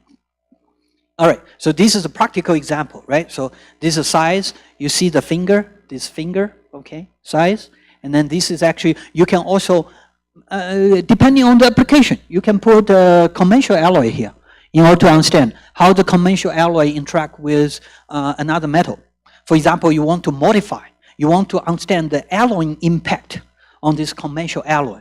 You want to see how much, moly add into this material, where introduce how much of the extra phases, if it's benign or if it's worse, right? So then you can do this as well. Again, so there will be more complicated microstructure analysis associated with this technique. And then this is also an example. So with this technique, you also need to know, we're not necessarily just interested about thermodynamics. With this one, you can put the material to different times. With a different time, you will develop a different diffusional profile with the composition. So you will have, time with 10 seconds, with 1 hour, with 20 hours, 1,000 hours. You will have different composition profile versus the distance. Therefore, with this information, you can actually back calculate the diffusivity of different components. So this one can also help to generate the diffusion database, the diffusion data. Okay, so now you have one method to contribute measurement of the tie for the thermodynamics, but also generate information for the diffusivity. All right. So how should we do things more effectively? All right. So if you only do the pure experimental, that's a method that you can do. But then you have also another solution. One is more effective experiments. The other one is coupling with computational tool. So this is the way where we want to understand more about the CALPHAD, right? So first reason of the choice is you have the capability to make reliable extrapolation. So 2005 and 2006, I stayed, I crossed this 2 year. So I stayed one semester once I was a sort of master. I don't have master degree, but then I was doing my master research, and I went to University of Vienna, not Vienna, so Austria. So they actually have one group in Universität Wien, so Vienna University. So they have a group of experimentalists. They were doing this investigation on the aluminum nickel silicon system. This is a very important system for both nickel alloy and aluminum alloy. So this system is still unknown. So what they do is they measured 10 isothermal sections and 20 vertical sections using the DTA method. They are one of the best experimentalist group to do this measurement. Okay, but then still, once they measure the vertical section of this system, they cannot understand quite well about the relationship. This is coming from the original publication. I just replotted, made it nice looking. Okay, these dashed lines, they cannot identify. So what I did is I actually used the experimental information and did a CALPHAD assessment. So I did phase diagram calculation assessment. So what means assessment? I use the information to guide me to generate all the parameters for the Gibbs energy of each individual phases. Now I can plot the phase diagram. So with this one, and I can actually predict the phase relations very nicely. That one of the top experimentalists measure the phase diagram cannot really think about. So how nice looking of the comparison with the DTA signal that you can see, right? So that's the power of the CALPHAD approach. All right. The second one is actually I did 2012 in University of Wisconsin-Madison, and we had a one as an actinide alloy calculation for the thermodynamics. And of course, I wouldn't be able to risk my life to do any measurement associated with uranium and plutonium system. If you are brave enough, let me know. I can collaborate with you. But then instead, I went to the literature, I dig into the literature, and I find a lot of information about the uranium zirconium system. This is one of the most important cladding layer design of the fuel cell. Okay, so that's a, a nuclear fuel, and then this is the one that we measured previously in the literature with all the informations. And of course, I can zoom in to look at this, but it's not necessary, to show you all the details. It's complicated, right? So you need to. So one of the information talking about this is, if you want to do the CALPHAD approach, you really want to understand not only how to press the buttons with the thermocalc, you want to have experience to do experiment. Experiment is extremely important for our metallurgical science, okay? So, and then I did this, therefore I have a much better idea about how I should choose the phase boundary in this phase diagram, how I can use this information to support my phase diagram assessment, okay? So with this one, another thing that I would like to convince you is not just reproduction of the experiment. So this is a very convincing results. So I have two alloys, okay? Don't touch this alloy. But then if you look at it, you measure, some brave, scientists, they measure, okay? So they did two measurement, right? So two composition measurement and, different research group. And I did not do anything. So what did I do is I did CALPHAD assessment on this. And very importantly, I did not use this data, okay? I trust my CALPHAD assessment technique. So I did not use this. Instead, I want to verify how good of my CALPHAD prediction. Therefore, if you can look at this, okay, you have one data set here, one data set here, one data set here, right? One data set here, one data set here, right? So some of you are students, right? So if you talk with your supervisor and we say, hey, I find two data sets. They have difference. Maybe one of your choice is make an average. Is that right? So if you make an average, that's the worst choice. Do you agree? Because it's the only one holds the truth, right? So with the CALPHAD approach, I can well predict and say, this is good, this is bad, okay? So that's the information that you can get with the extrapolation, all right? So you no longer need to guess.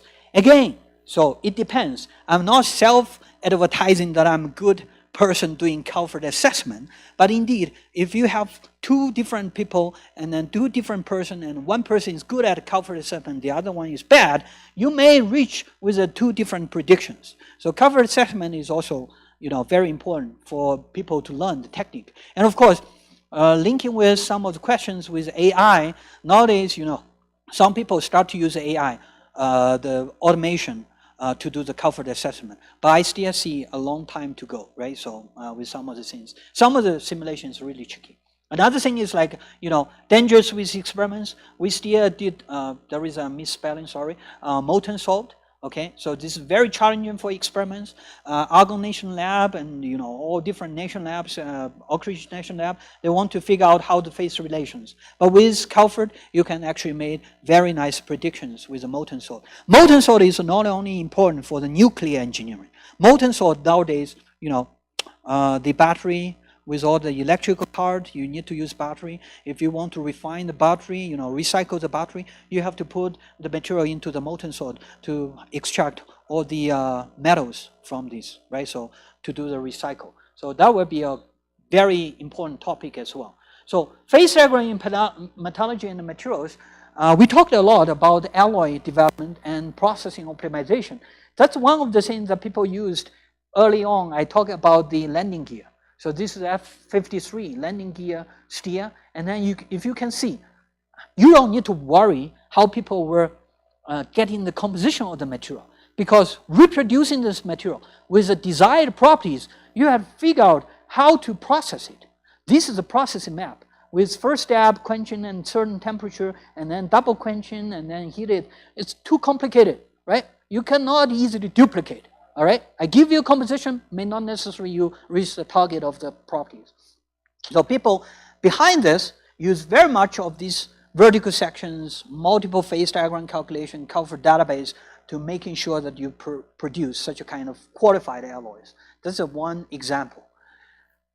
And as I already mentioned, right, so We have 1981. So first commercial user of thermocalc is actually Nippon Steel in Japan. So they really understand how important of this. And a lot of industry utilizing CALPHAD approach or the thermocalc software, they have their own commercial, they have their own in-house database rather than buying the commercial database, because you can see all the parameters of the Gibbs energy function.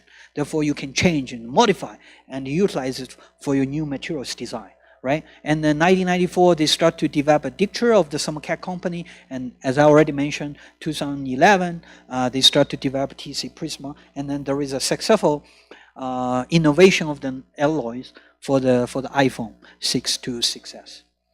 So models for the CALPHAD. This one, how many just joined the seminar? This one? You all went to the last one that I gave? Okay, all right, so good. So I will briefly just recap, but then not go to the detail, right? As I said, you need to understand all the models, and then these models are associated with the Gibbs energy function. You are going to use a model, and a lot of model will have the expression of the Gibbs energy, okay? So your task of doing the CALPHAD database development is to figure out the value, the parameter of this Gibbs energy function as a function of both temperature and composition. All right? That's the most important task, adjusting parameter. And then you have the feeding target, because this Gibbs energy, for example, taking the binary case, you need to making sure that they can reproduce the tile-like construction information. They can reproduce isothermal section, vertical section, measure from experiments. Okay? Once you have this, then you can ensure that the parameter is great. Okay? Also important thing, if you have limited experimental data, CALPHAD can work, right? You don't need to measure 1,000 data. As long as you can reach most of the region, CALPHAD can make a reasonable prediction. So it can save your time. You don't need to do the whole composition range and temperature range to measure the experiment. And then you will get Gibbs energy function and then make all the calculations, okay? And by the way, another important thing is like estimating all the targeting information for the CALPHAD assessment. We sometimes also couple with quantum mechanical calculations. The DFT calculation can work, all right? For the ground state at 0 Kelvin, okay? High temperature, you have to rely more on the experiment, okay? So this is the one that I demonstrated already, right? So you have this expression overall, T1 temperature, ideal contribution is here. You know, this is a reference for the pure element, right? So at T1 temperature, you will have this. And then, but I want to emphasize more. Why I say that you can calculate metastable or non-stable. Very simple. So if you want to identify a phase diagram where you only want to understand liquid information with alpha phase, if you have a CALPHAD Gibbs energy expression for these three phases, the thing could be very simple. You just need to suspend, you know, just remove the beta in the calculation. You can actually plot all the liquid phase and alpha phase Gibbs energy curve. And now you get a metastable phase diagram between liquid and alpha without beta, all right? So that's a metastable that you care about. And of course, with this one, we are not talking about diffusivity. Again, so that has to be based on the diffusion measurement. So that's the overall, right? So, and I did not really emphasize too much this physics contribution. For example, you have iron, you have cobalt, you have nickel, right? You have chrome. These all have magnetic properties. They have intrinsic magnetic properties. You have Curie temperature, near temperature. So these were dealing with a spin. Right? Spin configuration, interaction, and then you also have contributions there.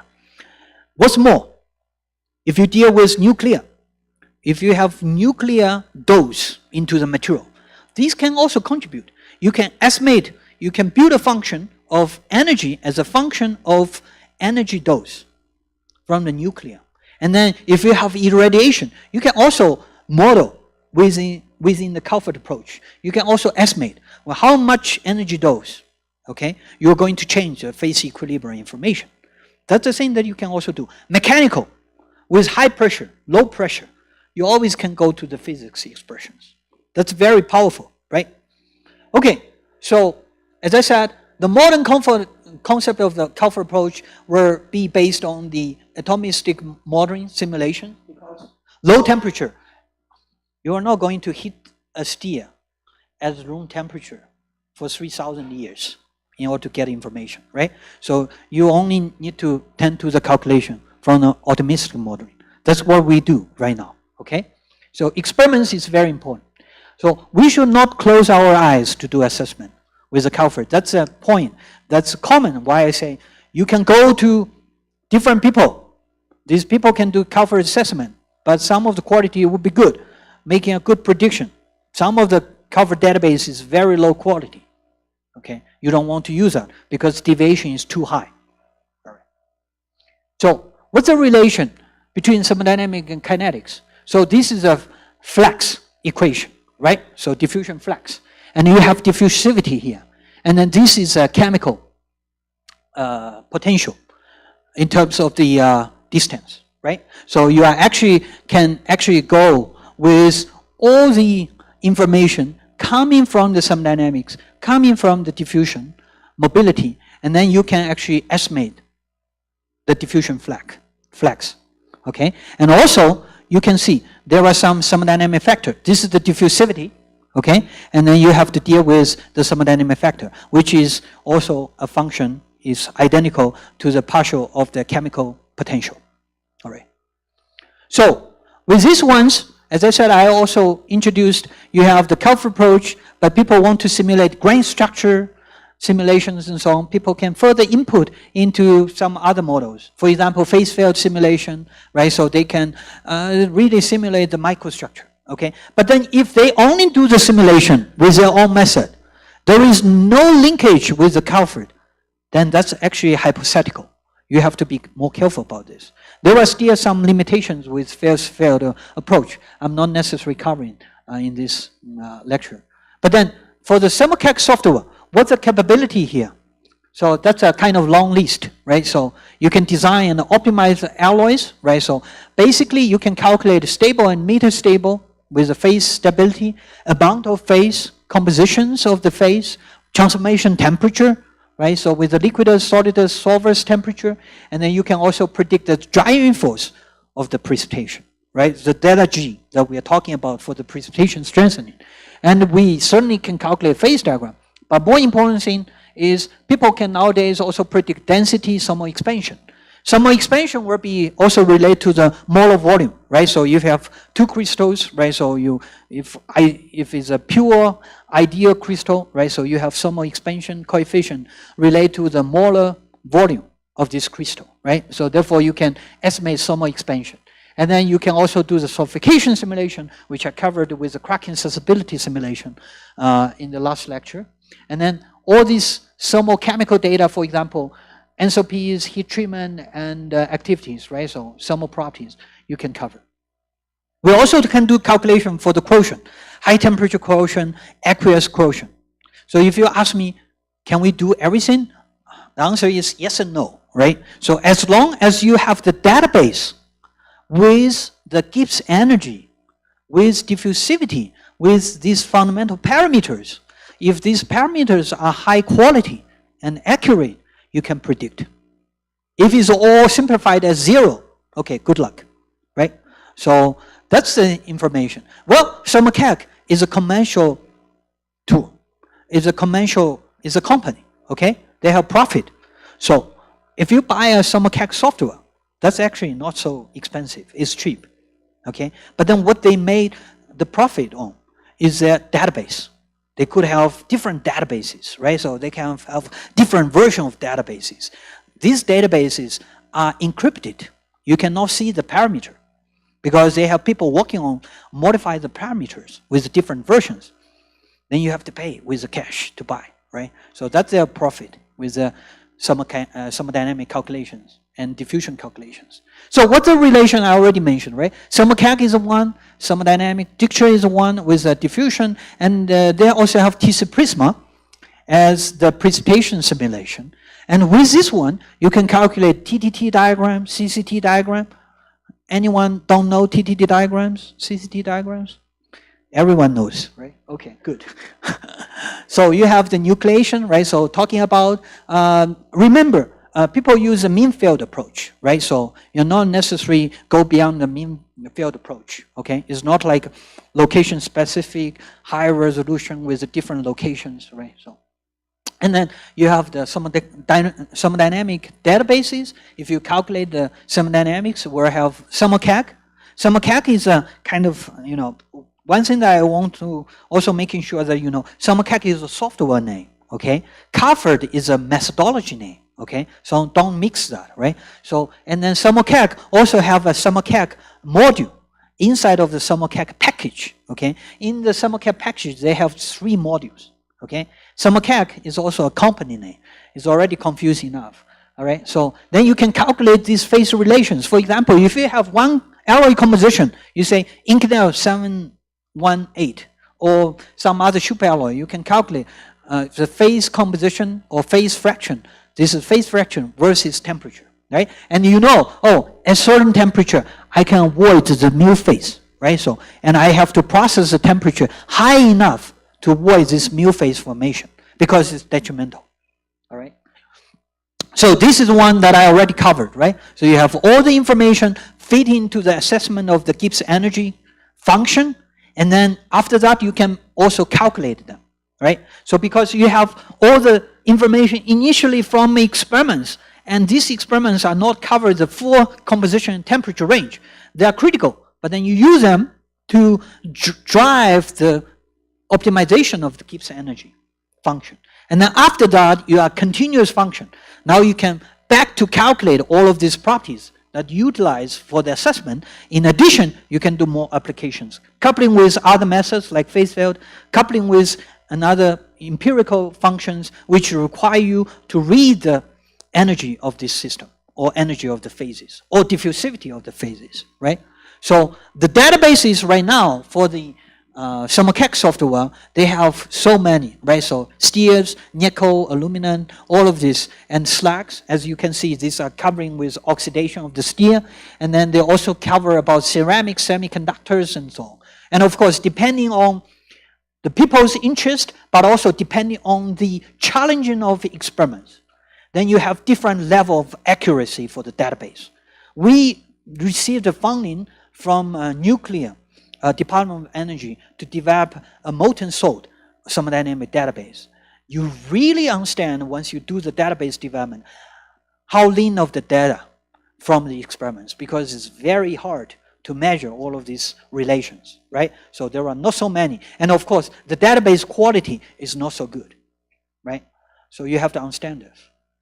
So you should not question the CALPHAD approach is good or bad if you don't know the quality of the database. As I said, you can use SummerCalc software, and I give you 2 databases with the Gibbs energy function. One can calculate so accurately, one is just rubbish, okay? So that's the thing that you have to understand. Don't question about the CALPHAD. You have to question about the quality of the database for the CALPHAD. So this is a summary of the TC-NICO database, right? So, and how the things run, right? So this is the purpose I want to demonstrate a little bit in this talk, in this course lecture. So we have a system module in the SummerCalc module, okay? So SummerCalc function, we are now just talking about calculation phase diagrams and thermodynamic properties, okay? So you have a system.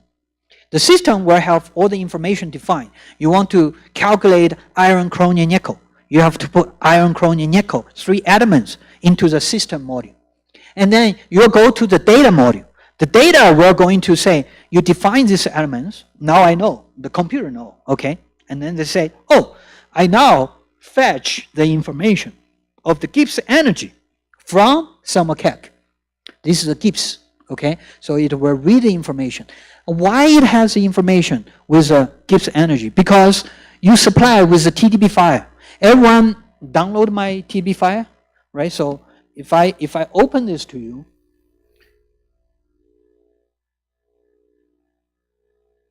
you can open this TDB file with the text format, okay? So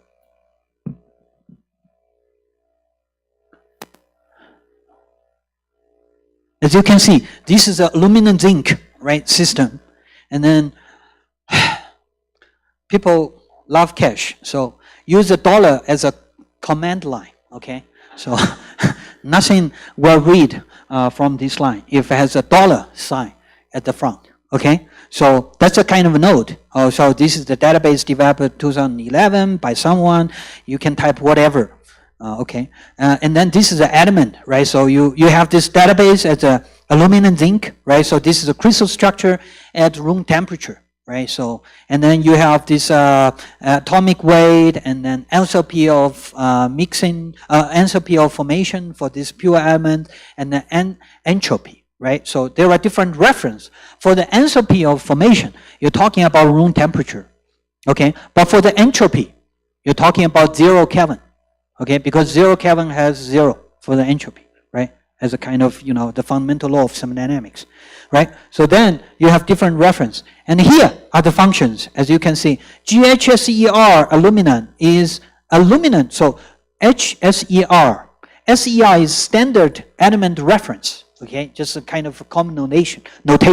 And then because you consider low temperature has a reference, then this deal with enthalpy as well, right? So it's just notation here. For the aluminum element, right? So this is for the FCC at room temperature, right? So starting from 300 Kelvin, okay? And then you have a piecewise function for the Gibbs energy of pure aluminum.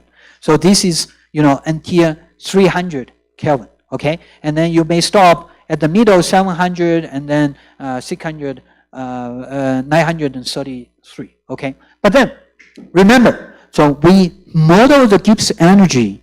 But then the most important thing for people to generate this energy of pure element from the periodic table is actually the heat capacity. Why heat capacity? CP. Why? If you know why, raise up your hand. I'm thinking about what should I propose. Okay, so, you know, CP, right? So CP, if you CP divide by T, integrate, right? So you'll be related to the entropy part, right? So if you have the CP, do the integration, right? So with the dt, right? So that's enthalpy part, right? So, and then you have H, you have S already, right? Delta H minus T times delta S equal to Gibbs energy, right? So then the CP is actually the targeted. Once people develop these parameters, they were based on the CP. Okay, that's the point. Right? And also another very critical point for the CALPHAD approach is why CALPHAD is so powerful. It's not because the method can deal with multi-component and multi-phase.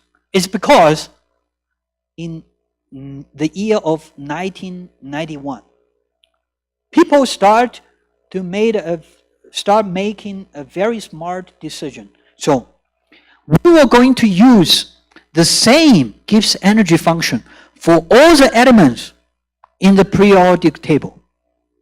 Therefore, we have the common language. If I develop chromium nickel, then I will use pure chrome, pure nickel, that we agreed. I will not use one version of chrome and one version of nickel. If you develop a chromium nickel, you say, hey, I use a nickel, same as me, as mine. And then chrome will be a different version.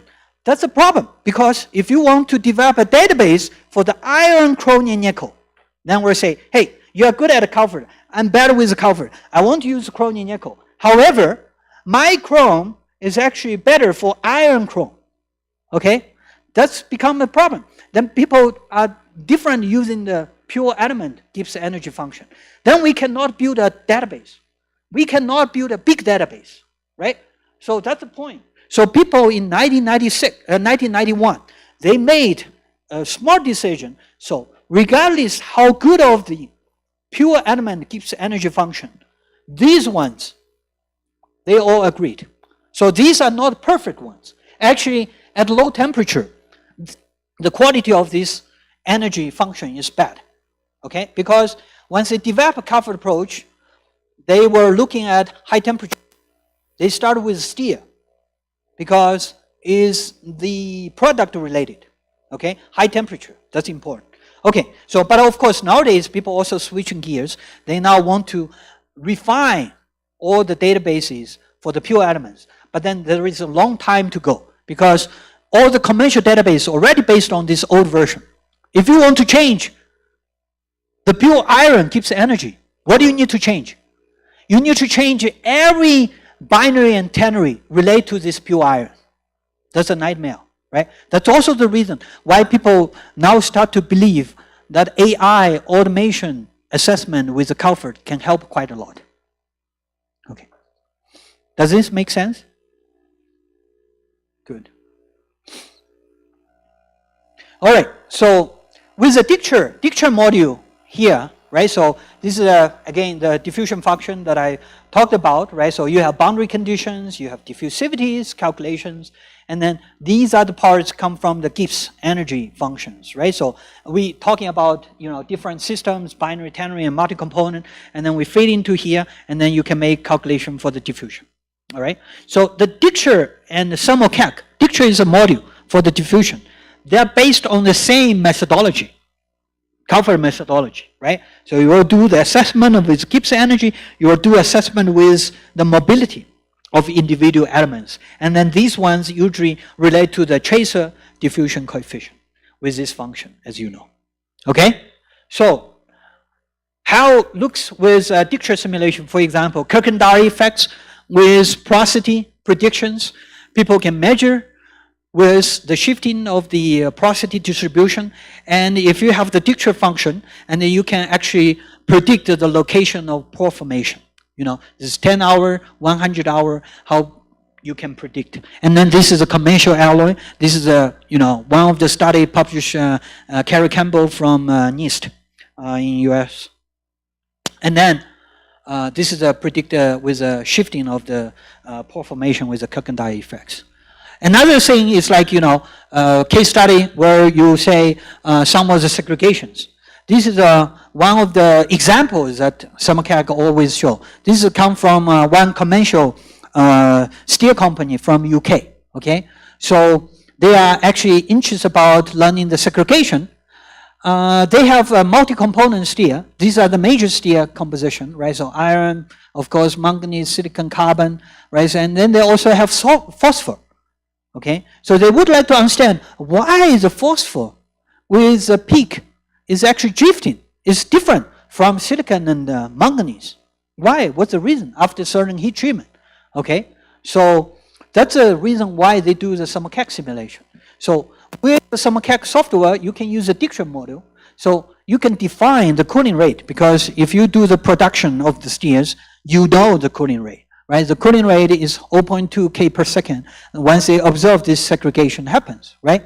And then you have the, you build a model, you actually look into the dendrite, right? So this is zoom in of the dendrite, right? So you can just take in one part of the dendrite, this is a half of the dendrite spacing, right? And then you are just going to model this half of the dendrite spacing.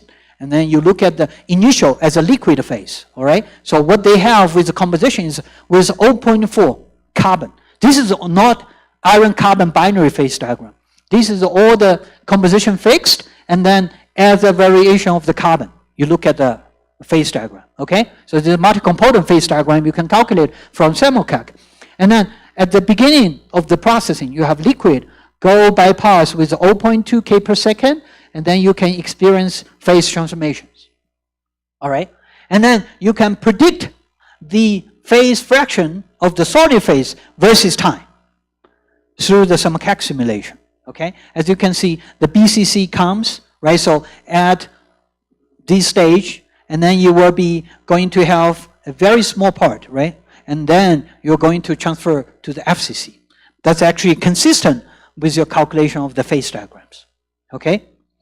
But then, if you do the simulation, particularly for this one, what they can do is, simulate all the distribution of different elements, okay? So with different time, I mark time here.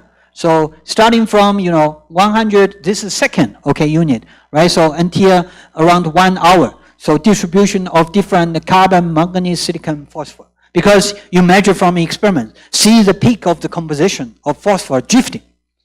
All right? So you can now, make a section of different time, right? So this is around 2 minutes, right? So carbon concentration, moly concentration, manganese concentration, sorry, and then carbon varies with 400, 800, and 1,800 and 3,000, right? So you were going to see more flat of the distribution, right? So this is actually the carbon distribute, right? So remember, you are expecting the liquid phase, first occupy the whole area, but later on, liquid will transfer to different solid phases, okay? So that's the reason why you have the steps, right? So you have BCC, FCC counts, all right?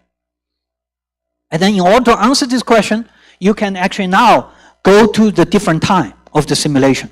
The simulation is continuous, depending on the step size, right? You can actually output 600 seconds, and you can see, oh, the peak of the phosphor is actually drifting. Compared with the manganese and silica, you can see these are consistent. And carbon is a fast diffuser, right? Carbon actually more or less flat, around 600 seconds. Now what's the reason? You can further plot. You plot the activity. The activity were related to the driving force of the diffusion, right? So it relates to the chemical potential, right? So actually, once you plot with the activity of phosphor, and you can see the different time with the change of the distance. And you can also understand regarding the activity change associated with the manganese and silica. And actually, what the information shows, actually, manganese and silica will increase the phosphorus activity. That means it will increase the chemical potential for the diffusion, for the phosphor. Therefore, the phosphor actually diffuse differently compared with manganese and silica. Okay, that's the explanation. And then, of course, this sounds like a discovery type of thing. However, if you want to further improve the material, then use the same computational tool, same computational method. Now you can actually design. You want to design how the segregation goes. You want to design how the processing, how long time is enough to remove the segregation, right? So that the information is very interesting. I actually also want to further show how coupled with the phase field, a lot of people will feel more excited once you look at the microstructure, right? So this is microstructure will have the advantage of phase field, all right? So it will show with different times and how the dendrite will grow with different compositions, right? So these are the phase variables that you can see. All right, so a lot of things happens, nothing different with you do the simple Dijkstra simulation. Dijkstra simulation is much faster. If you want to get the results, it's much more complicated, okay? So this 1D simulation actually predicts the same, where you have the phosphor drifting with a peak. And then, actually, with the Dijkstra, you can get only within 5 minutes to do the simulation. With this phase field simulation, you have developed a lot of models with a differential equation. And of course, depending on the need, if you really want to see the microstructure, understand more, then this has a higher resolution of what you see from the SEM, right? Another case study with the additive manufacturing, right? So we apply the same. So this is the Inconel 718. Once we were doing the project funded by NASA, they were kind of interested about how to really optimize the post-heat treatment of the Inconel 718 made by additive manufacturing, later powered by the fusion process. This is the SCAS microstructure. This is a printed microstructure from 3D printer. Okay, as you can see, these are different. You receive from the cast furnace, you receive from the 3D printing. The immediate question is, you should optimize the homogenization. You want to get a good, FCC distribution. Therefore, you apply the same, okay? You focus on the segregation area, you measure with the EDS, right? So the niobium is actually critical. And then it drives the segregation happens with the lab phase formation, with different even precipitation inference, because this is only 5% as maximum in the material. And then with the Dijkstra simulation, you can see, with this simulation coming with S-cast, you actually need much longer time compared with the S-printed microstructure from printer, okay? So additive manufacturing actually require less time to do homogenization. Again, another curiosity is, can we fully trust this simulation? The answer is unfortunately no. Okay, you still want to verify with experiment. Okay, keep in mind, experiment is very important. Okay, we actually later figure out, oh, this is not necessary. 200 seconds you can do homogenization. We instead need to use around 1 hour or 2 hours. Okay, but then these S-cast need much longer time. However, with this initial value, at least I have a range. I can design experiment. If you don't have this value, come on, you can say, oh, maybe I need 100 hours, maybe I need 1 hour, maybe I need half an hour. You have no idea. This gives you a basis of the sense as a good starting point. Okay?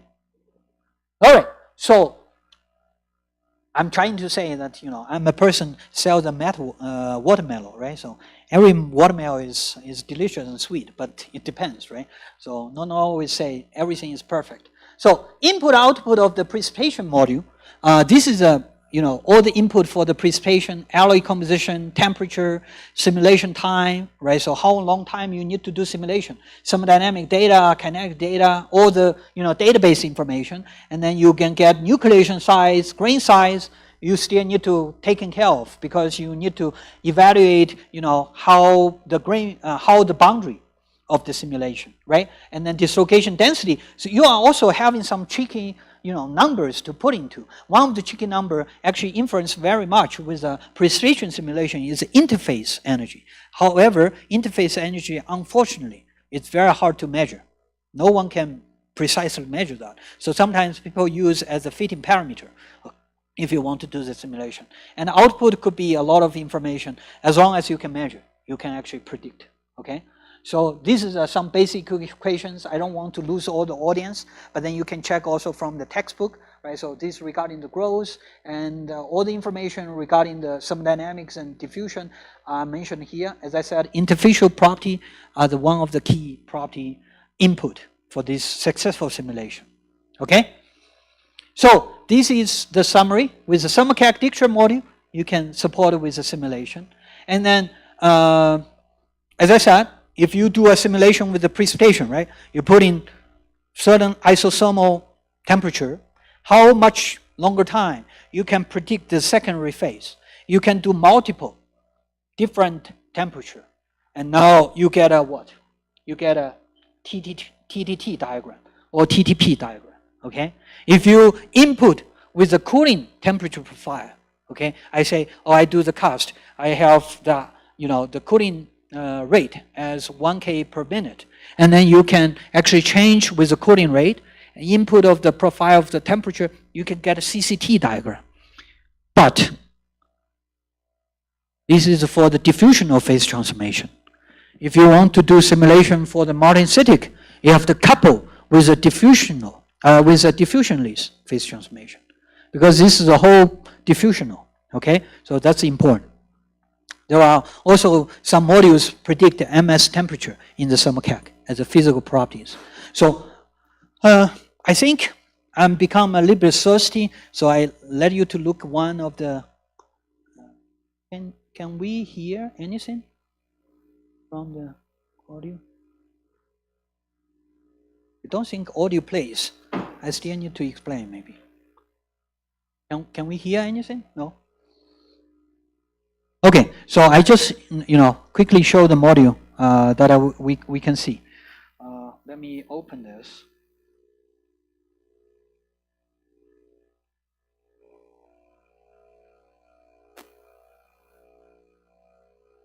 Not even have the audio play on my computer. That's strange. Okay, so this is the one that recall one of the questions you asked, right? So for the simulations linking from precipitation simulation to the year strength model, okay? So what you can do is with the year strength model, you first select different elements. This is aluminum scandium, right? So you put into the mass percent, right? Or more percent, you can make a choice, and then you're going to select the database, okay? This is a save with a project file, and then you can actually go choose the file, right? And then now you clicked with the precipitation model. You first select the database, okay? And then you quickly get this one as a demonstration with a Luminant database, right? So these two databases, one is thermodynamic, one is a diffusion, all right? Again, select this, check the composition. Previous one is just setting up, okay?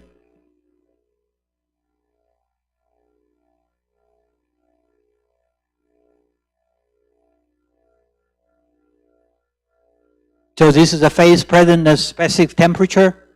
You would like to understand because you are dealing with the isosomal heat treatment, right? And then you're going to type the temperature here. And then you define the axis, right? So this is the temperature you define, right?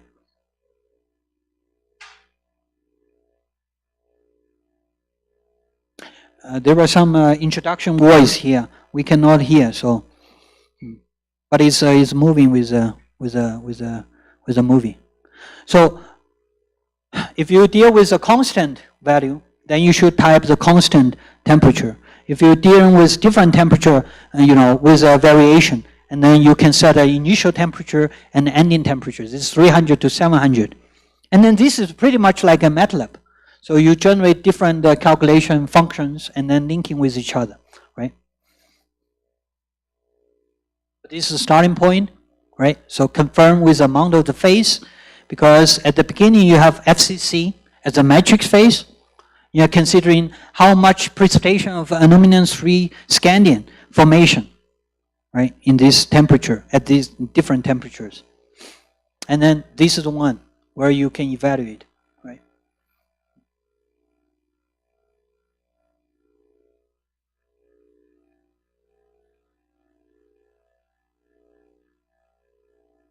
And then this is property calculations, another selection, I believe is isosomal.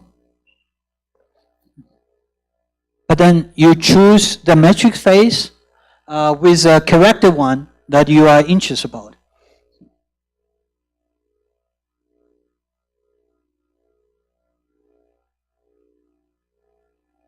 So FCC now becomes, and then here, this is the precipitation phase.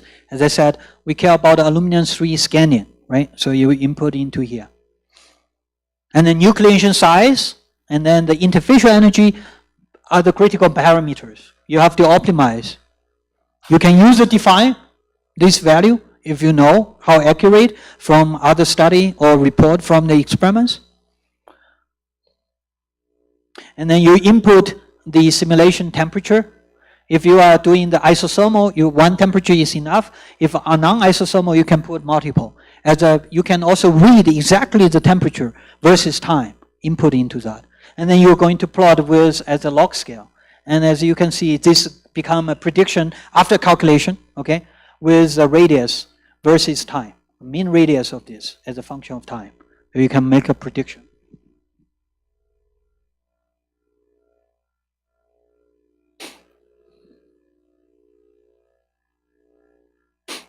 And then you certainly can choose some other ones, right? So number density, critical radius, number density is another one. Since you already finished calculations, the calculation information already saved.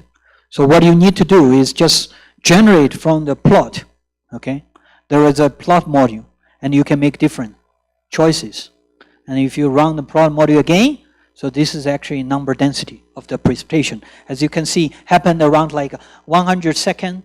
This is the highest number density. And you can see, right? So you can imagine, because a lot of people understand phase transformation, you happen with the nucleation and grow, right? So become coarsen, right, with a particle, right? So coarsen particle will have less number of density. That's the reason number density actually drops later, right?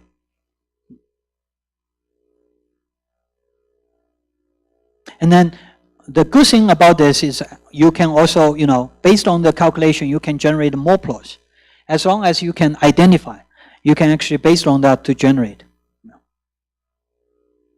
So this is you can type with a different time because you already simulated enough long time. So you would like to check sometime in the middle. That's perfect fine.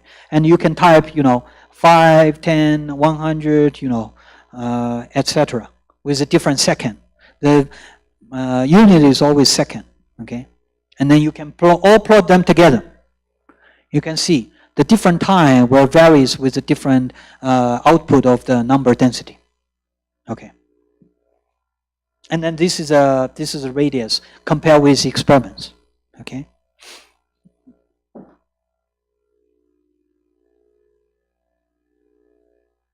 And another thing is like you can simply clone the tree. You don't have to duplicate. You clone the tree and then you can generate more data. So you can calculate more information. And if you find some information is actually happened with some calibration, you can actually change in one of the parameters instead of recalculate. You can fit with more accuracy. And then there is a model called a property model. In the property model, they require all the particle information, the simulation from TC Prisma.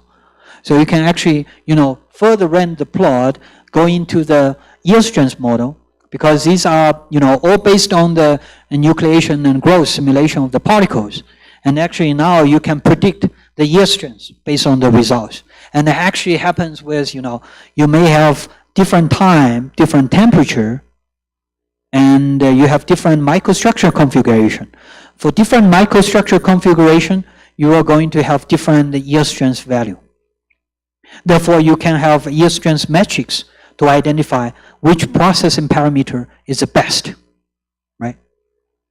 So that's a strength as a function of time at a certain temperature. I think this is maybe around 350 degrees C. And then this is compared with the experiment data. All right. Again, so this is one where it require you to have a good database. Okay, everything become here is related to the database, fundamental. Okay, so another good thing is TC Python. They also have a toolbox. You can use TC Python, you can use MATLAB, you can use Fortune. How many people still know Fortune? Right, so you show your age. The Fortune is like, the first day you write Fortune, you know very much. The second day, only God knows. The third day, no one knows. Right? So, and then nowadays, popular is TC Python. So my research group, everyone doing the computational design, they link it with the TC Python. How good of the TC Python? The thing is like TC Python is the interface. So every information that come in from the thermodynamic diffusion and TC Prisma, then you can use TC Python to generate this data and then further feed into the new model that you require the input from the SummerCalc. Okay, therefore you can make a lot of calculations and millions of calculations, like what I showed you before with the design of the feedstock material with uncertainty quantification. That's use the TC Python. That's a method. And then for example, if you have the density of the nickel aluminum chrome alloy at this temperature, you can actually use TC Python to calculate versus different composition at different time, at different temperature. Okay. So these are the typical plot. Some of you may already familiar, like nu pi, sin pi, and some of the render of the plots you can easily use. Okay. So I think that's all what I want to talk about. I think I can still have around 20 minutes to demonstrate if you have interest. So one of the thing is like you need to install the software, right? So, and then I already uploaded the two database, TDB database file to demonstrate. And by the way, if you have more questions, you can send me an email, my first name, last name @pit.edu, okay? So I will going to just quickly demonstrate. Okay, there are two, I need to figure out the issue with a microphone because I cannot hold my microphone. I will speak loudly.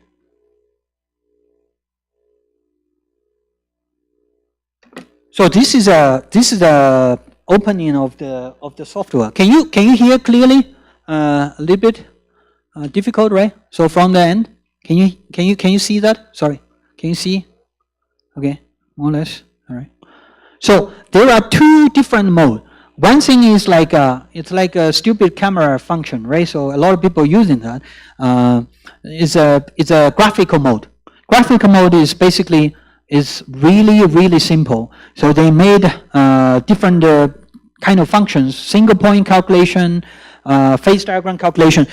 Do I have a mark pen here? All right, so I still think that it's very important to demonstrate. I hope this Markman works. Usually in the classroom, Markman does not work. Okay, that's good.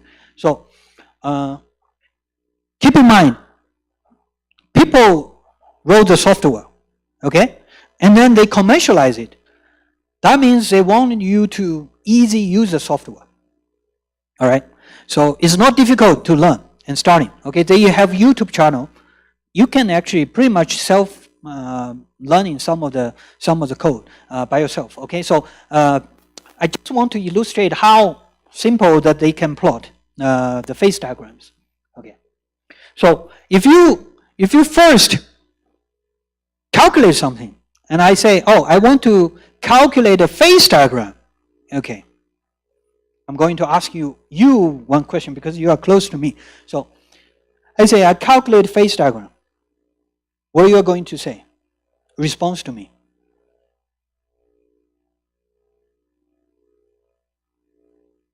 I ask you to calculate a phase diagram. A phase diagram. Yeah. Phase diagram. Who knows? Sorry. Who knows phase diagram? Everyone knows, I suppose. Phase diagram. Or maybe a property diagram, right? So phase diagram is, temperature versus composition, right? So you know that. Right? So what are you going to reply to me? I say calculate a phase diagram. What are you going to say? I need a lot of thermodynamic information. You need more information. Yes. Right? So keep Okay. Before we had another one. So you ask me, what do you want to calculate? You want to ask me what are the elements? Is that right? Okay, good. So I will going to answer you, I want to calculate iron chromium phase diagram. Okay, so let's do a simple calculation. All right. So if you calculate iron chromium phase diagram, what would be looks like? Okay, the phase diagram looks like the axis, horizontal axis is what? The composition between How about what?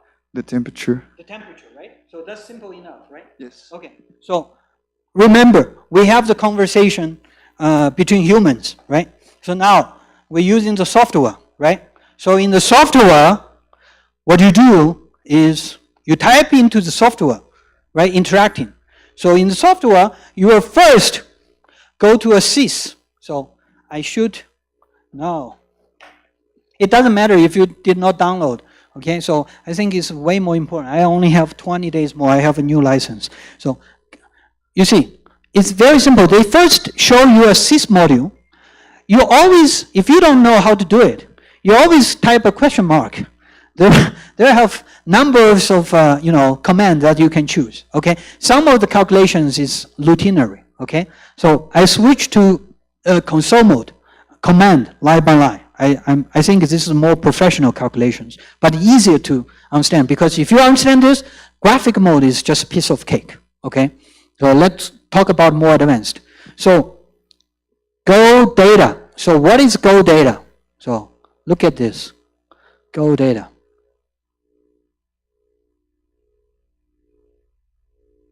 Go data.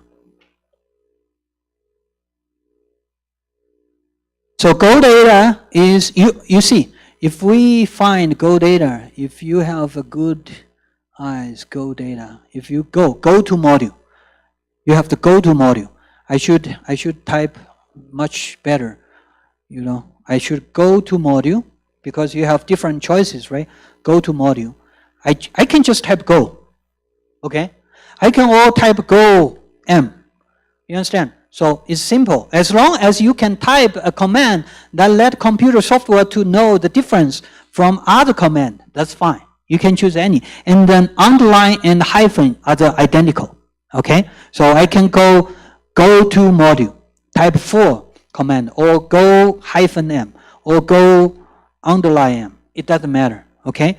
And then the module name, so here I typed go data, D-A-T-A, data, is because I have a choice here, and this is the data. Where is the data? Database retrieval, okay? Because if you want to interact with a computer, you will have to go to visit that database, right? So the database gives energy information, right? So we'll go data. So I can type a DA or DAT, it doesn't matter, because as long as you type, it will differ from other command, okay? So now, this happens with exactly the conversation between you and me, right?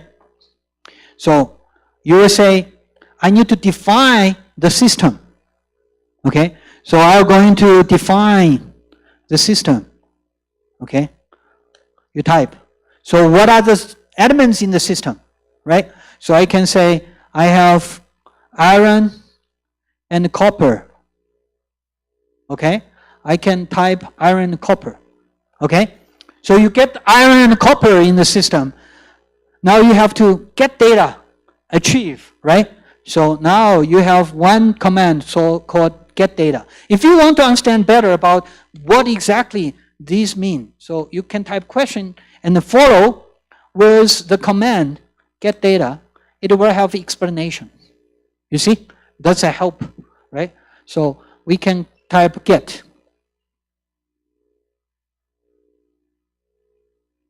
So you can have, you know, all the data achieved from this database, okay? And of course, because I have a commercial version, so the information is actually a little bit more, you know, heavier to achieve. So you have all the reference. These are the reference. As I said, you know, 1991, people agreed to use the same function for the pure elements. So you have the reference, and then some of the people actually, you know, developing some, you know, copper information. They're all compiled here. Okay, get data.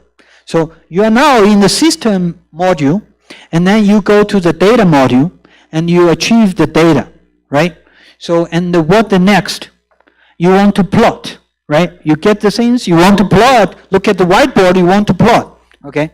So, and then there is a module called Poly3 module. That's, you know, that's a name. I can't explain a reason, but then the name it as Poly3. The Poly3 is a plot module, okay? So you go Poly3 module, okay? And then this becomes again understanding of the interaction, okay? So if you want to calculate a temperature versus composition of iron, copper, for computer, they need to start one specific composition calculation, right? So we're going to calculate 1 point, okay? And I need to understand the equilibrium. Yeah, that's fine.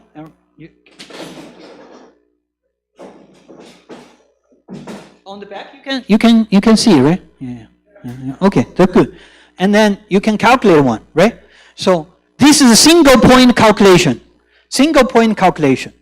And then if you have a little bit of sense about computation, right?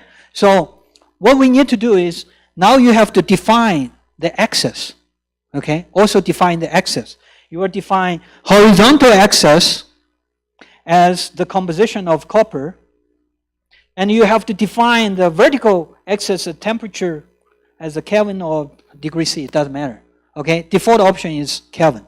And then you're going to do a single calculation.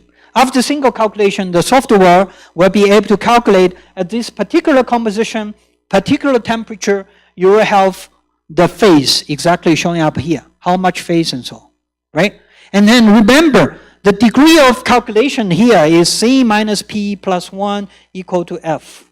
This is freedom. Freedom has to be 0 for this calculation. C is a component, this is a 2, phase is the 3, right? Freedom equal to 0, okay? That's the equilibrium calculation requirement. You have to making sure freedom is equal to 0, the initial calculation. Okay, so I made enough preparation to show you the calculation background. Okay, so what I'm going to type is, first I will go to do a single point calculation. So you have to do the set condition, right? Set condition. You don't know what the things here, you have set condition, right? You can type, if you are familiar with the command very much, you can actually use one line to type, or you can use multiple lines, right? So I have to type, the total system has more of equal to 1. P equal to 1E5, okay? So that's the pressure you define, right? So, and then the temperature equal to maybe 600 Kelvin, and then you also have the copper equal to 0.3. That's a mole fraction, okay? So now I define a point on that wall, okay? Whiteboard. And then I now list a condition. This condition is the degree of freedom is equal to 0. Now I can compute the equilibrium. So what I'm going to do is compute equilibria. You have to ask the software to compute the point equilibria, C-E. And then you are going to have the results for the one single point. Okay? After this single point calculation, you can list the equilibria. Okay? Then as you can see, in the equilibria, you can see, temperature, pressure, this is defined, number of components, one more, and then you can see, two components, because I defined 0.3, right? And then you have two phases coexisting at this temperature composition. And then this is a mole fraction, okay? And the volume fraction of each phase, okay? And then you already computed one single point. What's the next? As I said, define the axis, right? So you define axis, you have to use this command. So set axis variable. So you can set axis variable as the first one, and then condition would be the first horizontal is temperature, the composition of copper. And then minimum is starting from 0, maximum is 1, step size 0.01, maybe a little bit fine step size, right? So default option is 0.025. And then I can type quicker.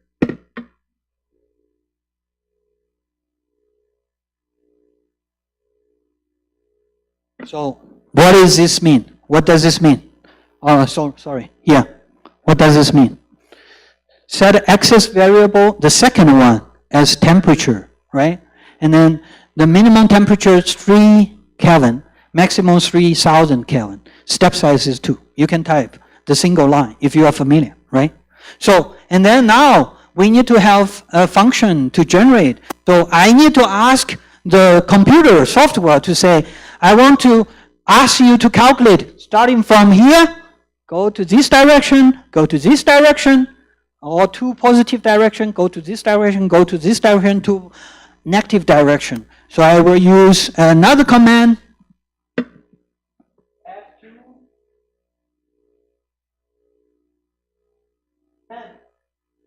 need to type a command called map.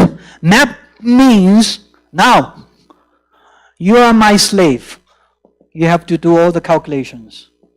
Mapping. Depending on the step size that you define for the axis, right? So now you map. This will check how good of your computer. If your computer is good, then runs fast, right?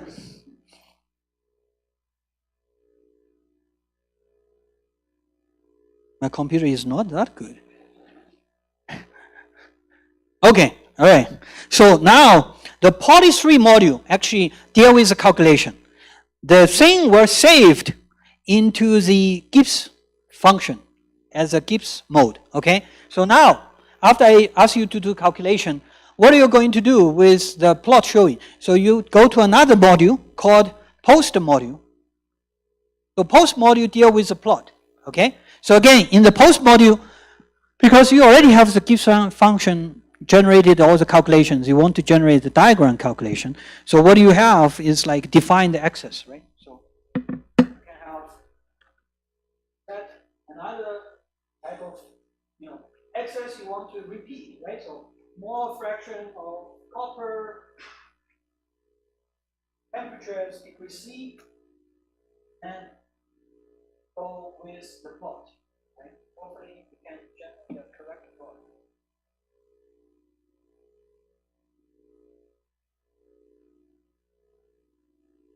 You see, this is an iron copper phase diagram. Okay?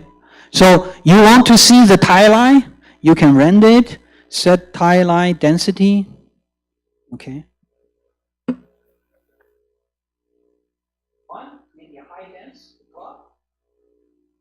The tile line will be here. If your mouse cursor move to here, then you can see this is a range of liquid plus FCC. This is a FCC, another FCC with a phase separation. This is BCC FCC. Okay, this is liquid phase. And then that's a phase diagram calculation, okay, with a binary. But then if you say, oh, you know, I'm just lazy, okay, so can I do something even simpler? Yes, you can do, okay, with the same correct results. What you're going to do is collect this module called the phase diagram module. Okay. And then you see, you generate a lot of MATLAB choices, right? So it will generate all the things, right? So you're going to say, hey, I'm going to use iron and copper. You know, this is the database I'm going to stick onto, right? So, and then equilibrium calculation, I'm going to use the mole fraction, and then temperature, initial temperature condition is here, right? So system size is here. Maybe initial I want to test with 0.3 calculation, right? So, and phase diagram. And then you can start with 0 to, you know, 50 steps, you know, this is temperature, 50 steps, and then I can plot the render and set everything up, right? So X value is composition, Y is Kelvin, maybe degree C, of even Fahrenheit. You know, US people like Fahrenheit, I dislike it. And then you can actually now start to, you know, do the calculation. So you can perform tree. At the bottom, you see the perform tree, right? So here, you can see my mouse cursor, right? Okay, so perform tree. There are some error issues. I don't know if you can generate the correct results, but then basically this is a very simple one. It should be okay.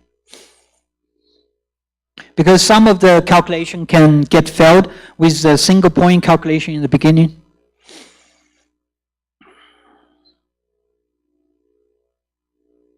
And you know, that they are working hard, I believe, right? So these are starting with reading the information. I don't know why. Maybe 0.0, so let's see if this starting point is 0.031, it works better. Okay. And then let's calculate again. I shouldn't say I never. I usually don't use this function. I prefer use command. I know what I'm doing. So this one is just like, you know, the industry people were going to use that very much. Okay. It looks like there are some problems. Anyways, so let me see if I can reinitiate some calculations. Maybe calculate an iron nickel phase diagram. Okay, I know what happened. Maybe that's actually reads my old version of the calculation in the console mode. So I need to refresh it.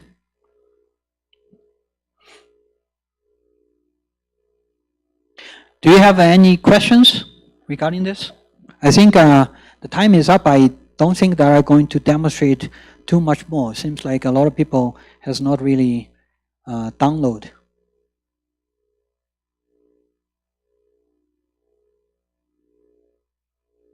Yes.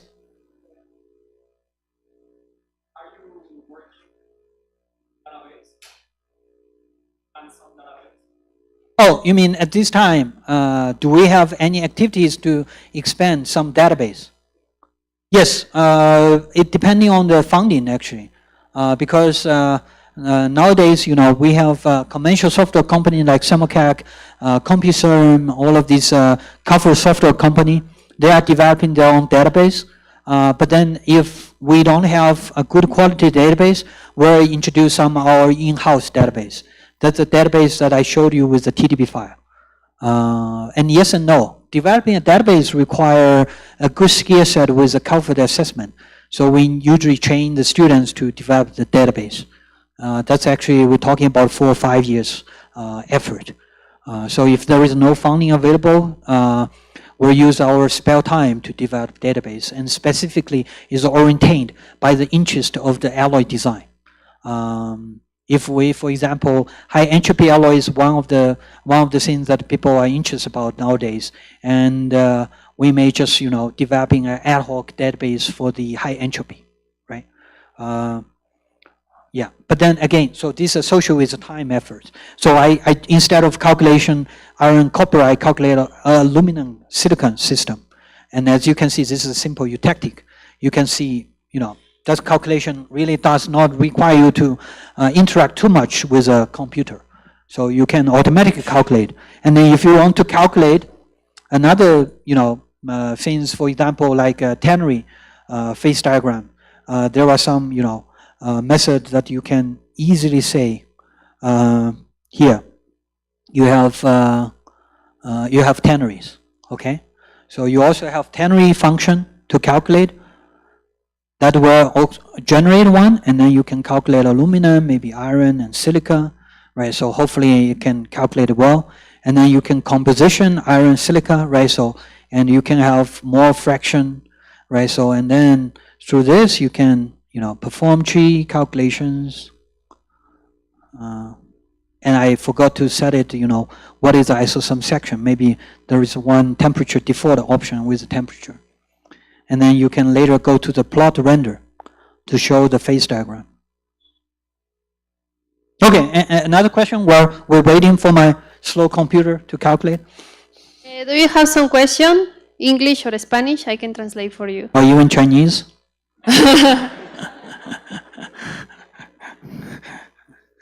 Yes. Yes. Yeah.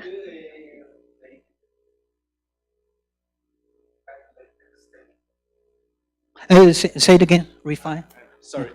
Yes. In the beginning, you said something about that thermocalc is able to calculate non-stable phases. Oh, non-stable, yeah. Yes. Yes, yes.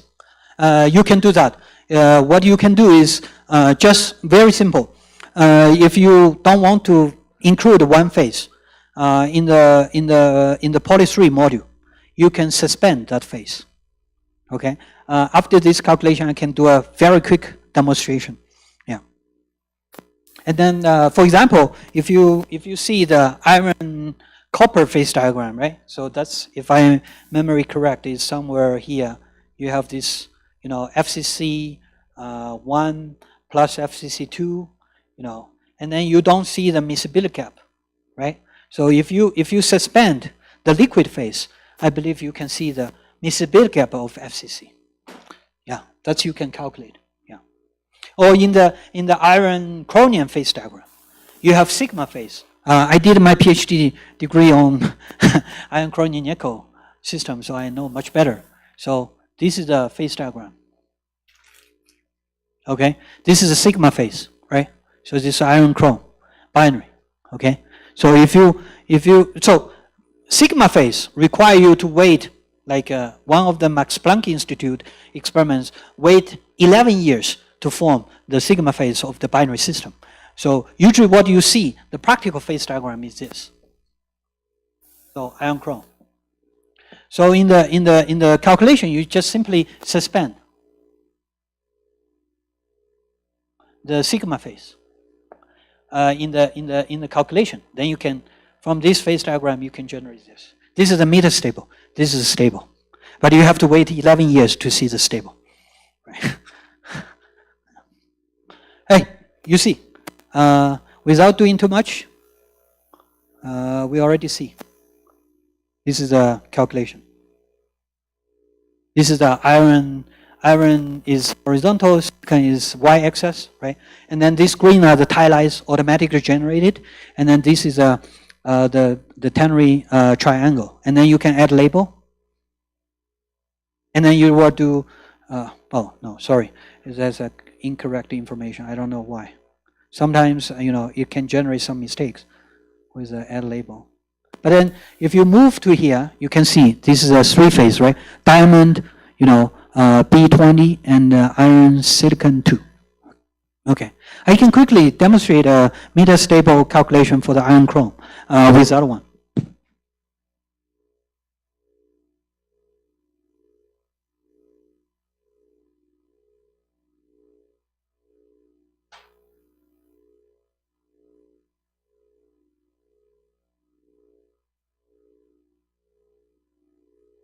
My type is faster than the computer.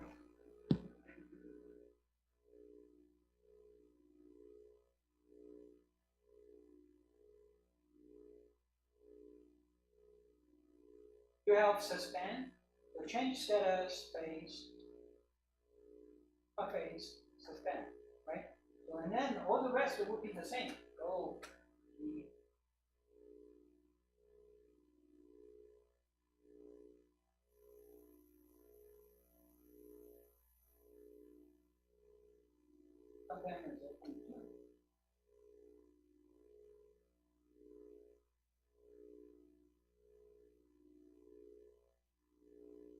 So we are doing two direction calculation outscale computer.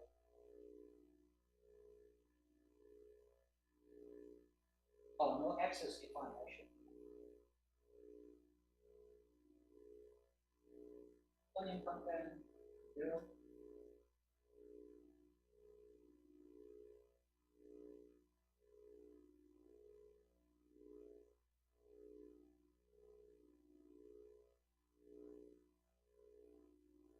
You know, I learned this with a English keyboard. Once I was doing PhD in Sweden, Swedish keyboard really slows down my calculation.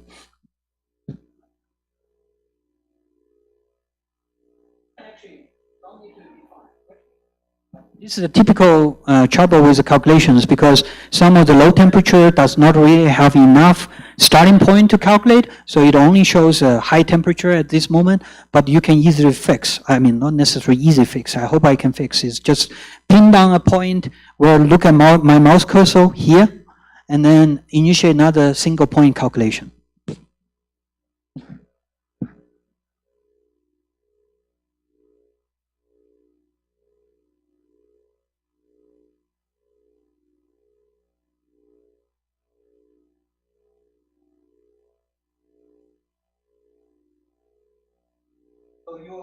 You already see BCC A2 pound 1, that's a concentration higher in iron, BCC pound 2 higher concentration in chrome.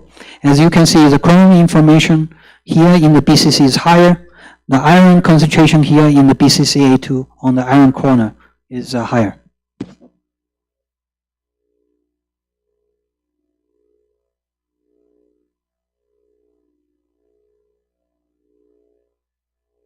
And I simply, add more calculations and then map the second time calculation on top of this. So you can see the results is actually showing with liquid BCC A2 pound 1, that's iron rich, right? So hopefully it has BCC pound 1, pound 2. That means, have two phase coexisting.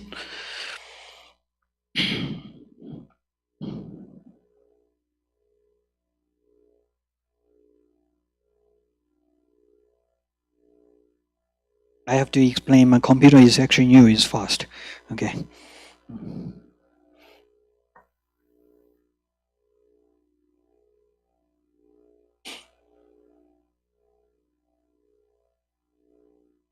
It shows slow because they do, hundreds of calculations, right? So they don't show on the screen. Don't want to scare you away. And then since I add another calculation, the calculation, calculate again. So repeating the two calculations. All right. So let's see. Finger crossed. Do they have? Yeah, you see. It shows. Why it has a kind of, gap here is because my step of calculation is not fine enough because it's so flat. It's almost within 2 or 3 degrees, so it does not show. But if you want to set more, refined steps like 0.01 composition and so on, it will close the gap, right? So, but then now you have the BCC plus FCC, and then if you include the sigma phase, do we still have time? I can include sigma phase.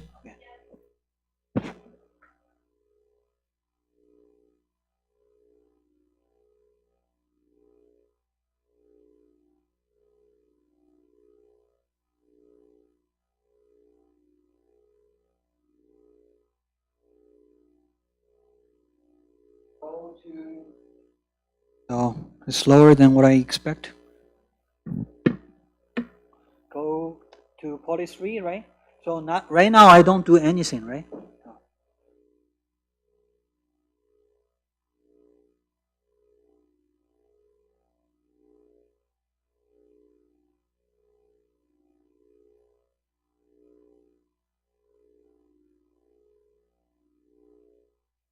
Do a single point calculation.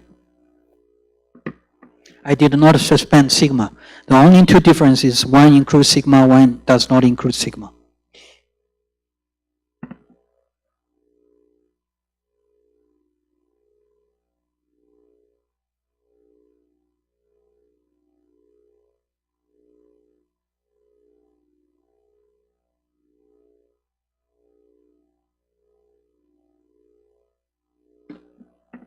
So everything the same? As you can see, you have so many commands, but then you typically calculate several phase diagrams. So it's not really difficult to remember the sequence of the command, especially if you can understand what I'm telling you about the sequence to organize this command. You see, this is low temperature, this is sigma. Unfortunately, I need to redo some calculation at high temperature to show the liquid phase, which not necessarily, do this here, but then you would expect the same liquid phase and liquidus and solid phase here, but then you have the sigma phase in this, okay?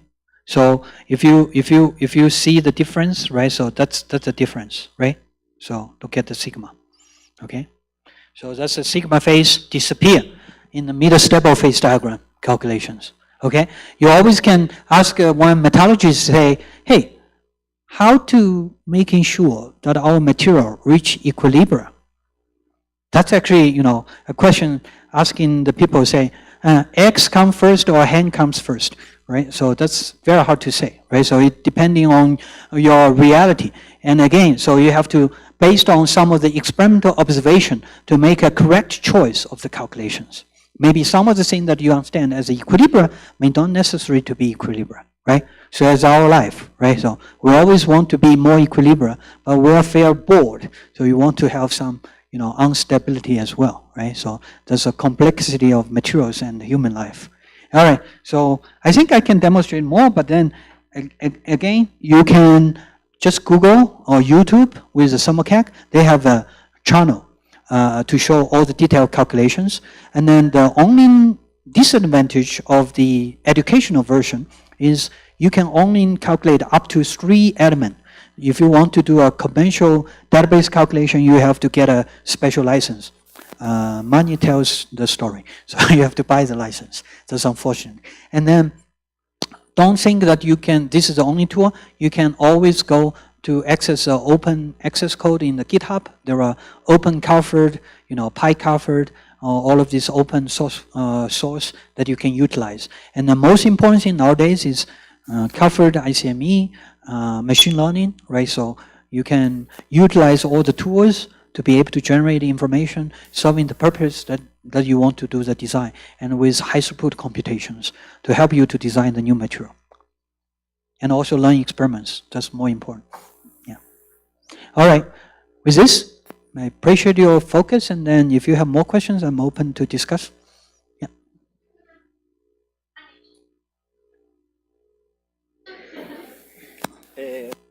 Sure. Well, thank you very much for this part, especially. Just one question. Here we have 2 conditions, an stable and non-stable condition.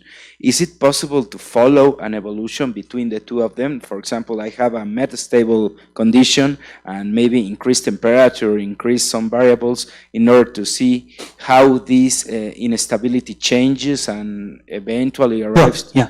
Yes. You can do that only if you involve with diffusion kinetics.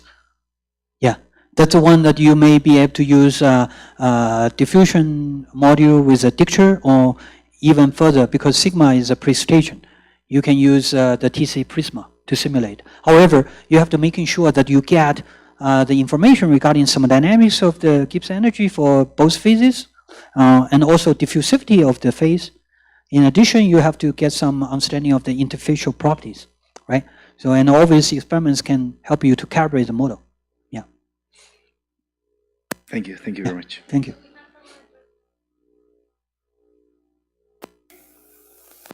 Everyone get tired? Not yet?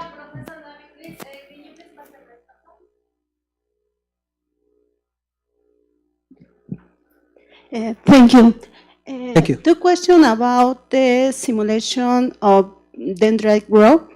Is possible with this free package, and what kind of dendrites it's possible to simulate? Soluble, thermal, both? I think, yeah, so SumCAC does not necessarily need, can capture all the different morphology of the dendrite. It can tell you the composition variations of the dendrite, and then the segregation of the composition range, as I showed to you before with a demonstration. That's all the nice pictures with microstructure. One part is from phase field simulation, one part is from experiment. So it does not able to show you the microstructure. Okay, microstructure is something that you have to require, the morphology of the phase require you to use some other tools. It can only show you with composition variation and the phase stability. That's two, with the thermodynamic. But then diffusion can tell you about the composition profile variation with the time and temperature. So that's the same. Yeah.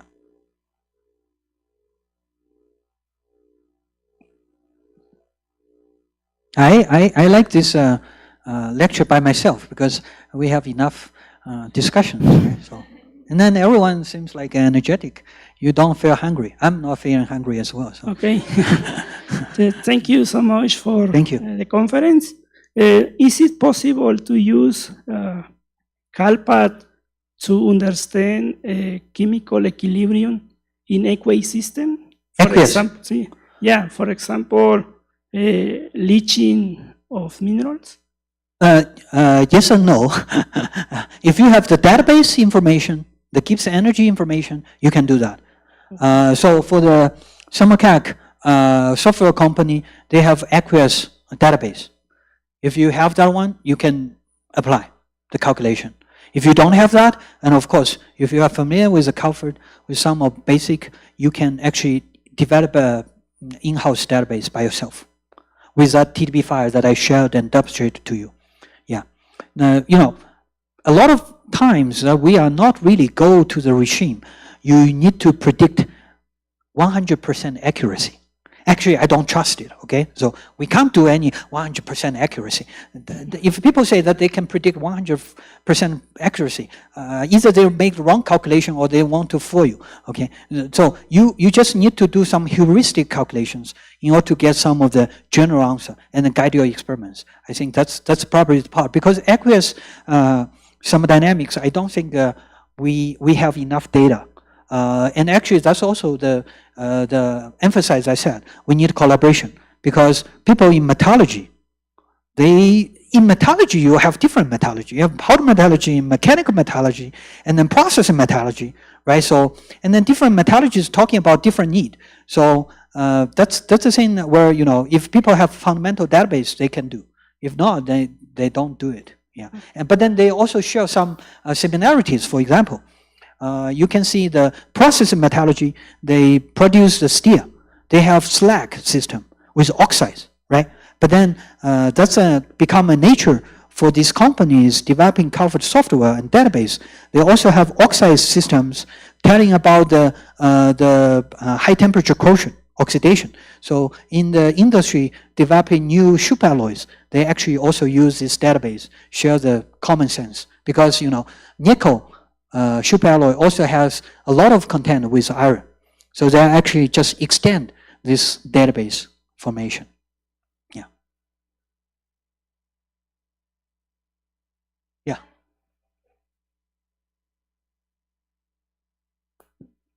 And I was, regarding the database development, I recall one of the conversation I had with one a very famous professor in DFT calculations in the Northwestern, and then we were waiting for guests to come, and then he was asking, "Hey, Wei, why you cover people need to care about the full composition range of all the alloy system, like iron. If you deal with steel system, you only care about iron rich, right? So if you deal with nickel system, you deal with the nickel rich. Why you need to care about chromium rich side with iron, chromium, nickel, right? So chromium rich, no one uses chromium alloys. Have you heard about that? Maybe very, very little applications. And of course, I cannot include some special applications. However, nowadays, the people are expanding their interest. One of the common sense is high entropy alloy, right? So if you heard about high entropy, they have, multiple component equal more or close to equal more. And then now you can actually use the CALPHAD methodology to make the prediction of the phase stability, because you need to taking care of more concentration close to chrome as well. Right, so that's actually also the drivers. You never know, how good of the information will be used in the future, right? Yeah. What's your question? Yeah, it's a simple question. I am thinking, what is the piece that is the most difficult that you have printed in the 3D printed metal? I'm not sure if I capture your question. What is the most difficult piece that you have printed? Oh, what's the most difficult piece Yes. that I print? Yes. That's actually a very huge question. Basically, every piece is hard to print. That's actually, I like your question very much, because some of the questions initiate some thoughts that I'm interested about. So, if you talk about 3D printing, who thinks is a good technique? No one thinks good technique. Okay, a lot of people disagree. Okay, it's a very fantastic technique where you have a very complex geometry. You can print, right? So you can show, right? So and GE shows, I can print the top prototype of the engine, right? So, but then there are so many difficulties, right? So first, 3D printing is not necessarily a very brand new technique. It has been developed also decades. It's just that people did not focus before. However, the 3D printing is a new processing, so you don't have a lot of well-established feedstock material for printing technique, right? So that's a problem. So every new material, if you need to print, you have to optimize. If we're talking about laser printing, you have to optimize the laser processing parameters, and all of these processing parameters, you have at least 10 parameters that you need to optimize. That's a lot. Right? So, and then think about, you now start to printing small, and then sometimes you print it big, and then medium size. That becomes a kind of volume dependent, right? So that's actually a huge challenge, because even for the same material, you have to deal with successful printing. And then cracking is always a big issue, right? You have thermal shock, you print different layers, you have maybe 1,000 layers, 2 million layers, you will have different thermal history related to the thermal cracking initiation, right? That's hard to predict, hard to print. Even a good printable material is very hard to control. And also, as I already introduced, and then if you have time, the tomorrow presentation I think is more exciting, right? So talking about additive manufacturing. So we'll also show some of the cracking issues that demonstrating the printing, right? So that's actually not only just because of the chemical of the material, but also if you print with similar alloys. For example, right now we have one funded project by NASA. We are printing copper alloy. On top of that, you have Inconel 625 or Inconel super alloy. So NASA uses this one for the thermal component where you have the combustion. Right, so and then that's actually once you print it, you use laser powder bed fusion process to print the copper alloy, and then you print Inconel 625 on top of that. But then the interface, once you print, you have very complex thermal cycles, and then if you print long enough, then you start to introduce a diffusion zone. And if you have the diffusion zone developed, then the composition is no longer parent alloy. It's not copper alloy, it's not a nickel super alloy, and then the composition we're changing the microstructure. And then this microstructure happened with some liquid separation. And then this liquid separation start to introduce cracking, right? So, every type of alloy, if you want to develop for different applications with different sizes of components, you have to deal with the printing. So if you really want to print a good thing, that's actually not so good. That's the reason why, GE actually purchased several 3D printer company, the vendor, because they want to start invent the efforts coming from original powder. They also bought a company to produce a powder, so they want to have a full control to generate the powder, have their own printing, right? So printer, 100% transparent to them to design, and then go with a printing process. And then they have, a lot of printer. Once the additive manufacturing center was in Pittsburgh of GE, okay? So they actually have a lot of printers there. Each printer only print one component with a fixed volume. They want to guarantee the quality. You are not supposed to use one printer printing 10 different alloys because the contamination will become an issue, right? So and also printing a material is not necessarily always green enough, okay? So for example, if you want to print a small cup, okay? So you still, for the powder bed based process, you still need to have a printer filled with maybe minimum 50 kilogram powder. Even if you print a fingertip type of size component, you still have to fill that one. And then after you print, 10 times or maybe 5 times, you recycle the powder. The quality of powder start to, degrade it, right? So now you're dealing with a recycled powder. And then it's not necessarily a green technology, right? So the thing is like, if you work on something long enough, if you want to become a more expert type of level thing, you will start to see more dirty stuff, right? The part you see the dirty stuff more, that means you become more and more become an expert, right? So if you think, oh, everything is fantastic, that's a problem. I have another question, but I'll ask in Spanish. ¿Considera que la base de datos con la cual se cuenta ahora limita las aplicaciones y el impacto en la industria? Es decir, me parece que tiene los elementos necesarios con los que se trabaja en la industria, pero mi pregunta está orientada a eso. You are asking in Spanish. I will translate for you. Yeah. I start to realize in the middle. Okay. Yeah, the question, if I understand correctly, is if you consider that the current databases are enough for industrial applications, for a broad range of industrial applications, or do you consider that there is a lot of work to do in the databases?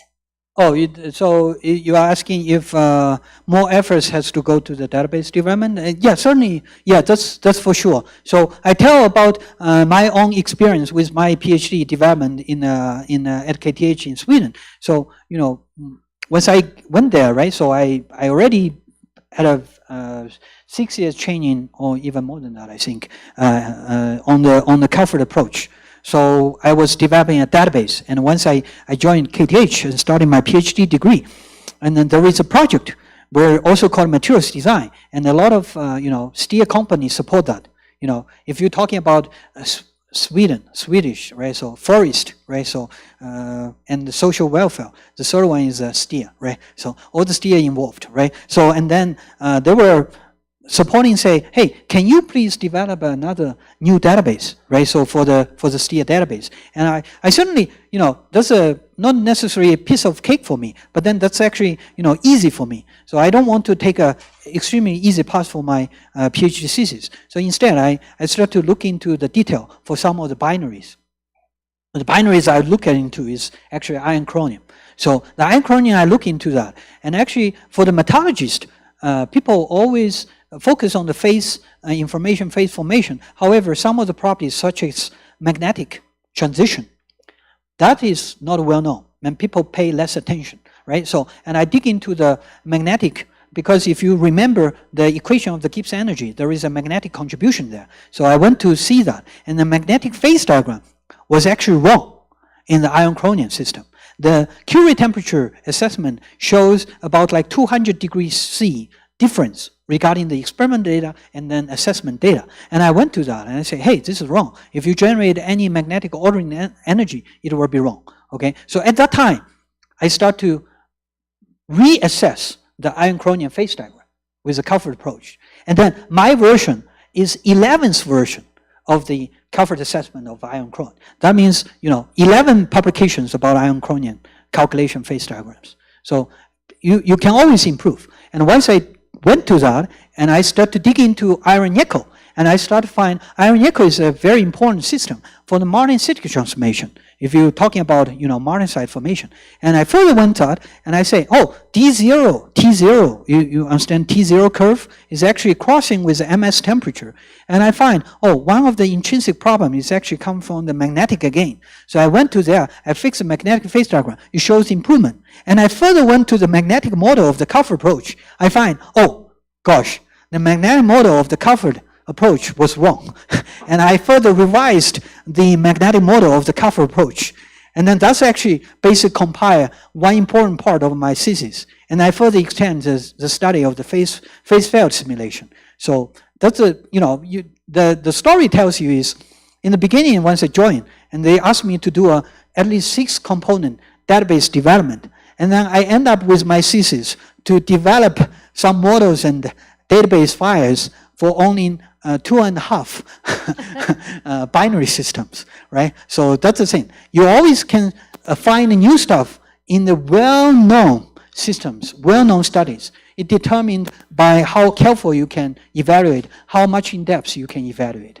That's the thing. And I would like to, share my experience to everyone. If you are a graduate student, I think going to the depths is more important at this stage.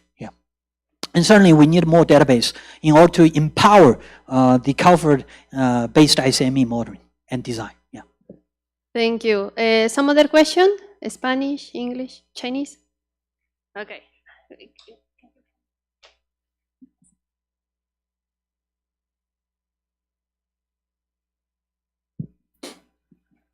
Thank you very much. One last question for me.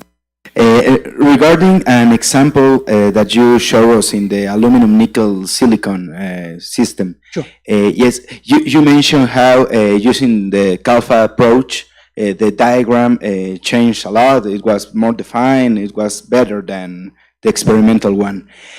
However, my doubt is, how can we corroborate this? Because, okay, we have this diagram, is more well-defined, is more, well, it even has some other phases in places where they say there was this tau 4 phase. Now we have another 3 different phases. How was the process to corroborate the results through the CALPHAD in order to gain a certainty that this was correct and was not, for example, an error or because of the data set or something like that? And well, I ask this because if in this system it could be important and it's easier to corroborate, in the other system of uranium zirconium, it will be much more difficult to corroborate the accuracy of this prediction and maybe even more dangerous to make a mistake, right? Well, I think you asked a very important question. That's good. So for the aluminum, so first of the question, you're talking about the aluminum nickel silica. So this system, as I mentioned, right? So the experimentalist actually proposed this one. So we actually predict this one, and then you can, of course, say, hey, maybe this still not the correct version. You can have a better version, right? So, and then the good thing for the CALPHAD approach is, they are self-consistent. They are not only working for one single isosomal or vertical section. They actually has to, if it's a good database, they will have to predict different version, different vertical section, different isosome section, different temperature, different composition range. So this is just show one of the plots. So it's actually, we compared the calculation with all the rest of the measurement of the vertical section and isosome section. They are all consistent with the experimentally measured phase diagrams. And only in this one that they were questionable, they cannot figure out that we give the answer. So I think is overall the composition and temperature consistent. So we are sure that this is a correct version. And of course, how useful this one is going to be determined by the applications, right? So if any of the applications does not really have interest with the tau 4 phase, maybe in a short range view, you will say, hey, it doesn't matter. However, remember, this is a good example, right? So if the tau4 phase does not show up in the experiment, and then you want to explain some of the things regarding the processing, maybe you can suspend the tau4 phase to a new calculation, and then that will be more useful, right? So that's the thing. And also, if the tau4 phase is a detrimental phase you want to avoid, that will also give you a kind of guideline. Where is the composition you can avoid tau4 phase? So this will be also driven by the application need, of course. But overall, aluminum, nickel, silicon is one of the good component system where people are interested both in aluminum industry and nickel industry. All right, and then for the uranium zirconium, that's also a very good discussion where, you know, I actually published this paper 2013. I never know, you know, this binary system can be so attractive by all the nuclear engineer. So they actually, you know, were trying to duplicate and working on this things with the phase transformation. Actually, the low temperature is very interesting with the, you know, the delta phase formation. And also there are some measurement by Idaho National Lab. They were thinking about suspend and include the delta phase, how the phase stability goes with phase separation and so on. Even the delta phase relate to the spinodal decomposition or phase separation. So that's actually, they were using different version of the computation to make a prediction from the CALPHAD approach. My version is the fourth version of this phase diagram. And as I said, if you can duplicate all the TDB files, you can actually use different version to compare with experiments. I'm not necessarily say this is the best one, but then so far, you know, they're digging into some of the, you know, fundamental issues with the phase stability. Again, keep in mind, because these are pure based on the thermodynamics without irradiation. So if you're talking about nuclear application, another important part is how to making sure that you are actually going to include the function with a nucleation, with a nuclear irradiation. That's the part where I don't know if I still have that thing here. Yes, I have, right? So this is the part, right? So, and I actually, I just wrote a proposal, want to develop a fundamental description for the irradiation. If you guys have interest, you can talk with me. Maybe you can do a thesis with me.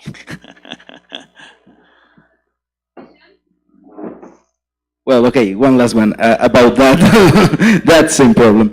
Regarding even this phase suppression, sorry, yes. In the mathematical sense, how this works, what does the program made or think when it suppresses a phase? It's something like when it senses that the phase is forming, it, I don't know, go and say, no, this have to be the later phase, or what is the principle behind that? That's really, really important, because, I think I don't have that slides here, but I do have,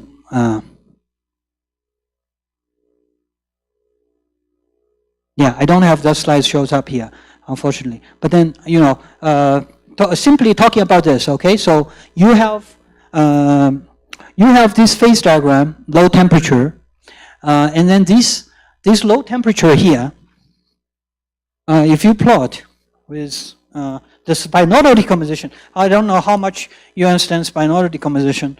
You know, if at low temperature here, this is temperature, right? So you have Gibbs free energy for the. This is the same crystal structure, by the way. This is alpha phase BCC, alpha prime BCC. So one of the important industry for the steel production is at so-called 775 degrees C. Embrittlement happens here. So there is a question: is this low temperature embrittlement around this range is due to the sigma phase formation or due to the spinodal decomposition? Okay, so one of the key issues for the people developing is actually try to identify the location of the spinodal curve. Okay, so that's actually, you know, if you're talking about the textbook of the Gibbs free energy, right? So this is BCC, and then this is the phase boundary. So talking about here and here, right? As this composition at this temperature. So this is the T1 temperature, right? And then this is the T1 temperature regarding Gibbs energy of the composition, right? And then at the transition point where you have secondary Gibbs energy in terms of the composition equal to 0. So this is a chemical spinodal decomposition range, right? Inside is a spinodal decomposition mechanism outside, but inside of the tile is a nucleation growth, right? So, and people think another reason is because you form this alpha prime. So alpha prime with a chromium rich BCC is actually brittle. So there are two brittle resources. One is sigma phase, one is alpha prime. So which one plays important role in the steel production? That's still a kind of unsolved problem. So, and then we're talking about iron chromium, but actually a more intriguing research is actually include aluminum, carbon, manganese for the conventional alloy. All right. So one of the efforts that I think nowadays people do quite a lot is iron chromium aluminum system. That's actually relate to this as well. Okay. Yeah. Yeah.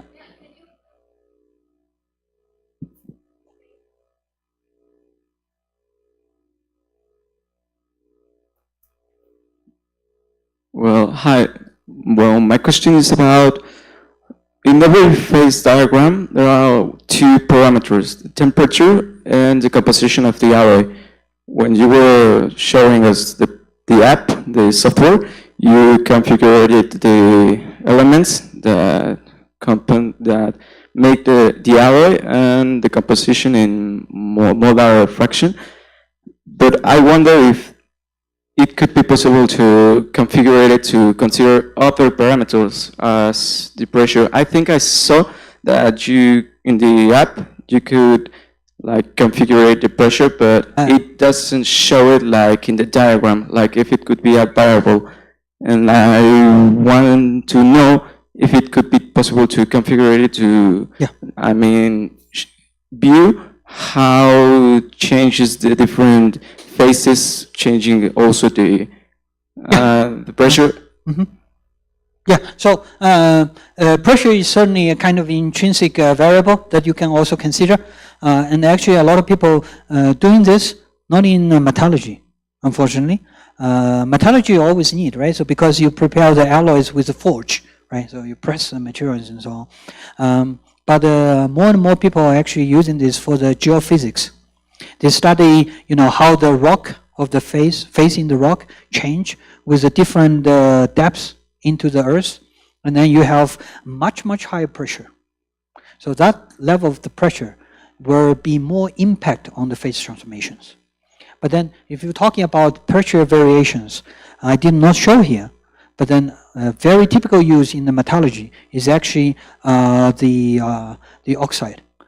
oxide formation, because that turns out you have to calculate with the gas phase. The gas phase were related more with the pressure change. So you are going to determine the pressure, partial pressure related with the chemical potential change with oxygen. That were changing with the oxidation simulations. So that's a part where people use more often with the corrosion science, design the material. But not very often go into the pressure changing with the solid phase, because the thing is small change of the pressure at the level, we're not going to change the phase relation very much, unless you're talking about the pressure change of different layers of the earth. That's we were talking about, 100 gigapascal or something like that, right? Even higher, right?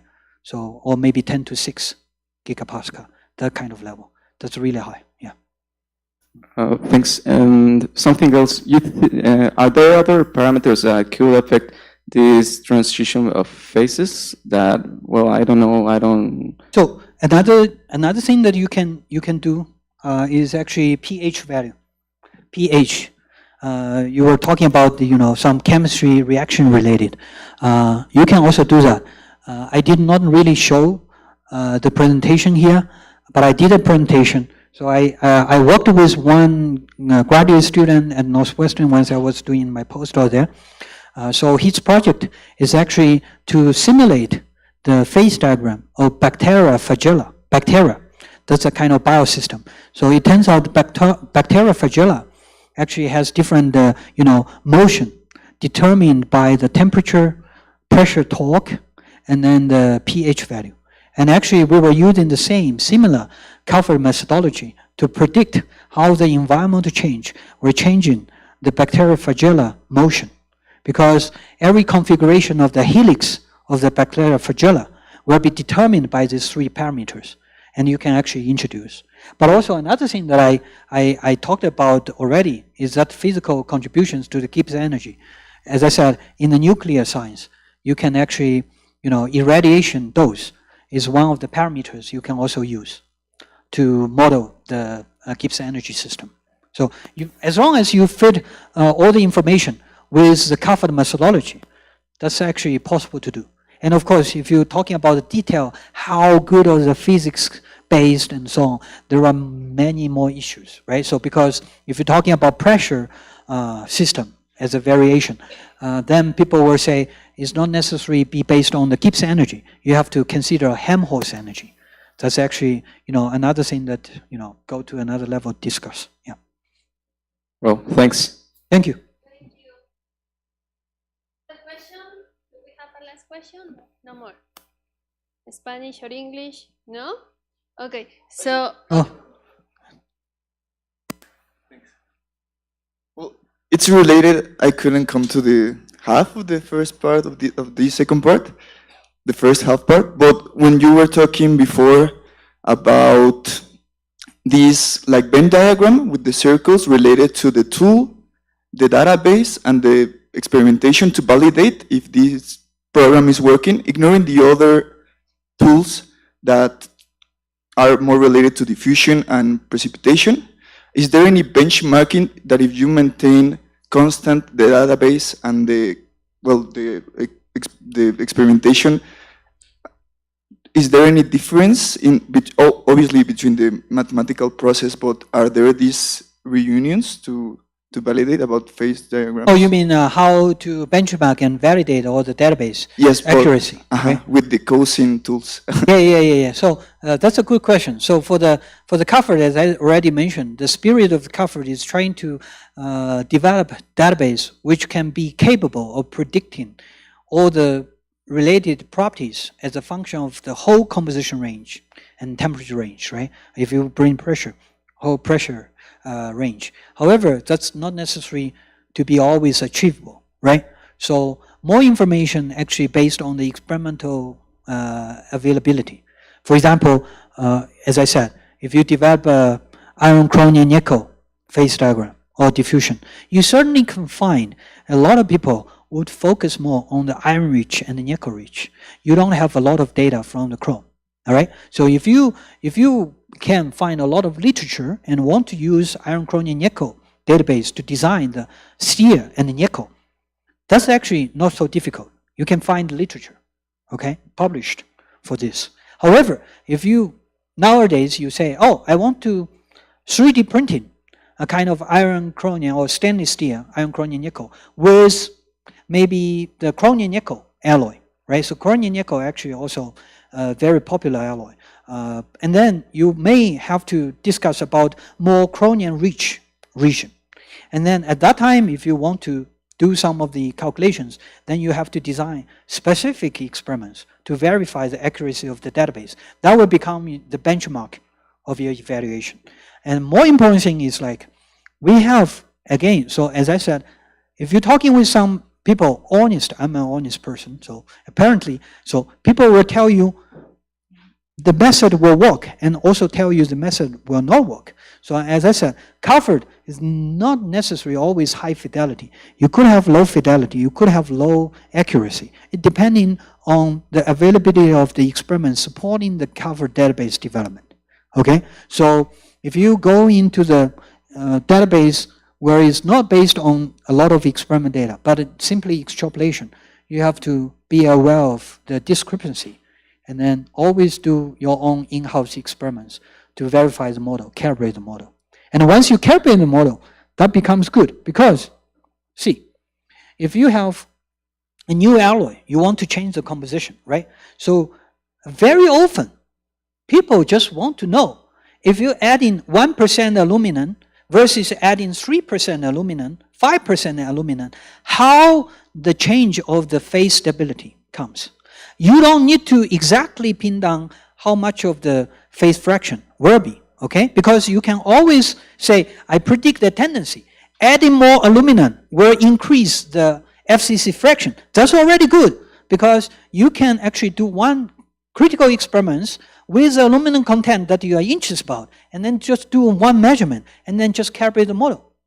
Or you say, oh, I want to have less FCC phase, and then you know that you have to reduce the content of aluminum. So that's actually already a very useful guidance, rather than you blind yourself to design of the experiments to test with 10 different alloys. It's totally unnecessary, right?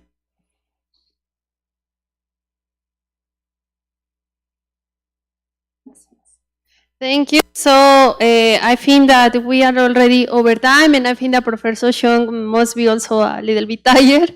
So thank you so much.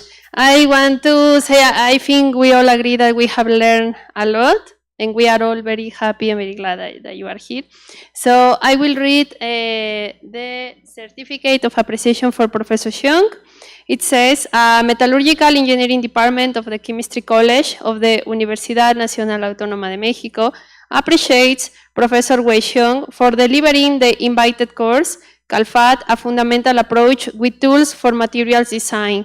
Thank you so much, Professor. Thank you very much. So thank you so much for attending today. I hope that you are happy, and I hope that everybody learned a lot. I'm sure that is the case. So we will see you tomorrow from 10:30. We will have two amazing talks, one from Professor Yun Tianyu about heterostructure materials, modern metallurgy, and we will also have a first seminar actually from Professor Xiong about additive manufacturing, which is also the base for the future processing of metals, right? So we are all very interested in, so we will see you tomorrow at 10:30 here in the same place, okay? Please proceed to the coffee break, and please one last clapping for Professor Xiong. Thank you very much. If you have more questions, we can discuss after this, or you can send me an email, drop a line. Thank you. We'll see you tomorrow.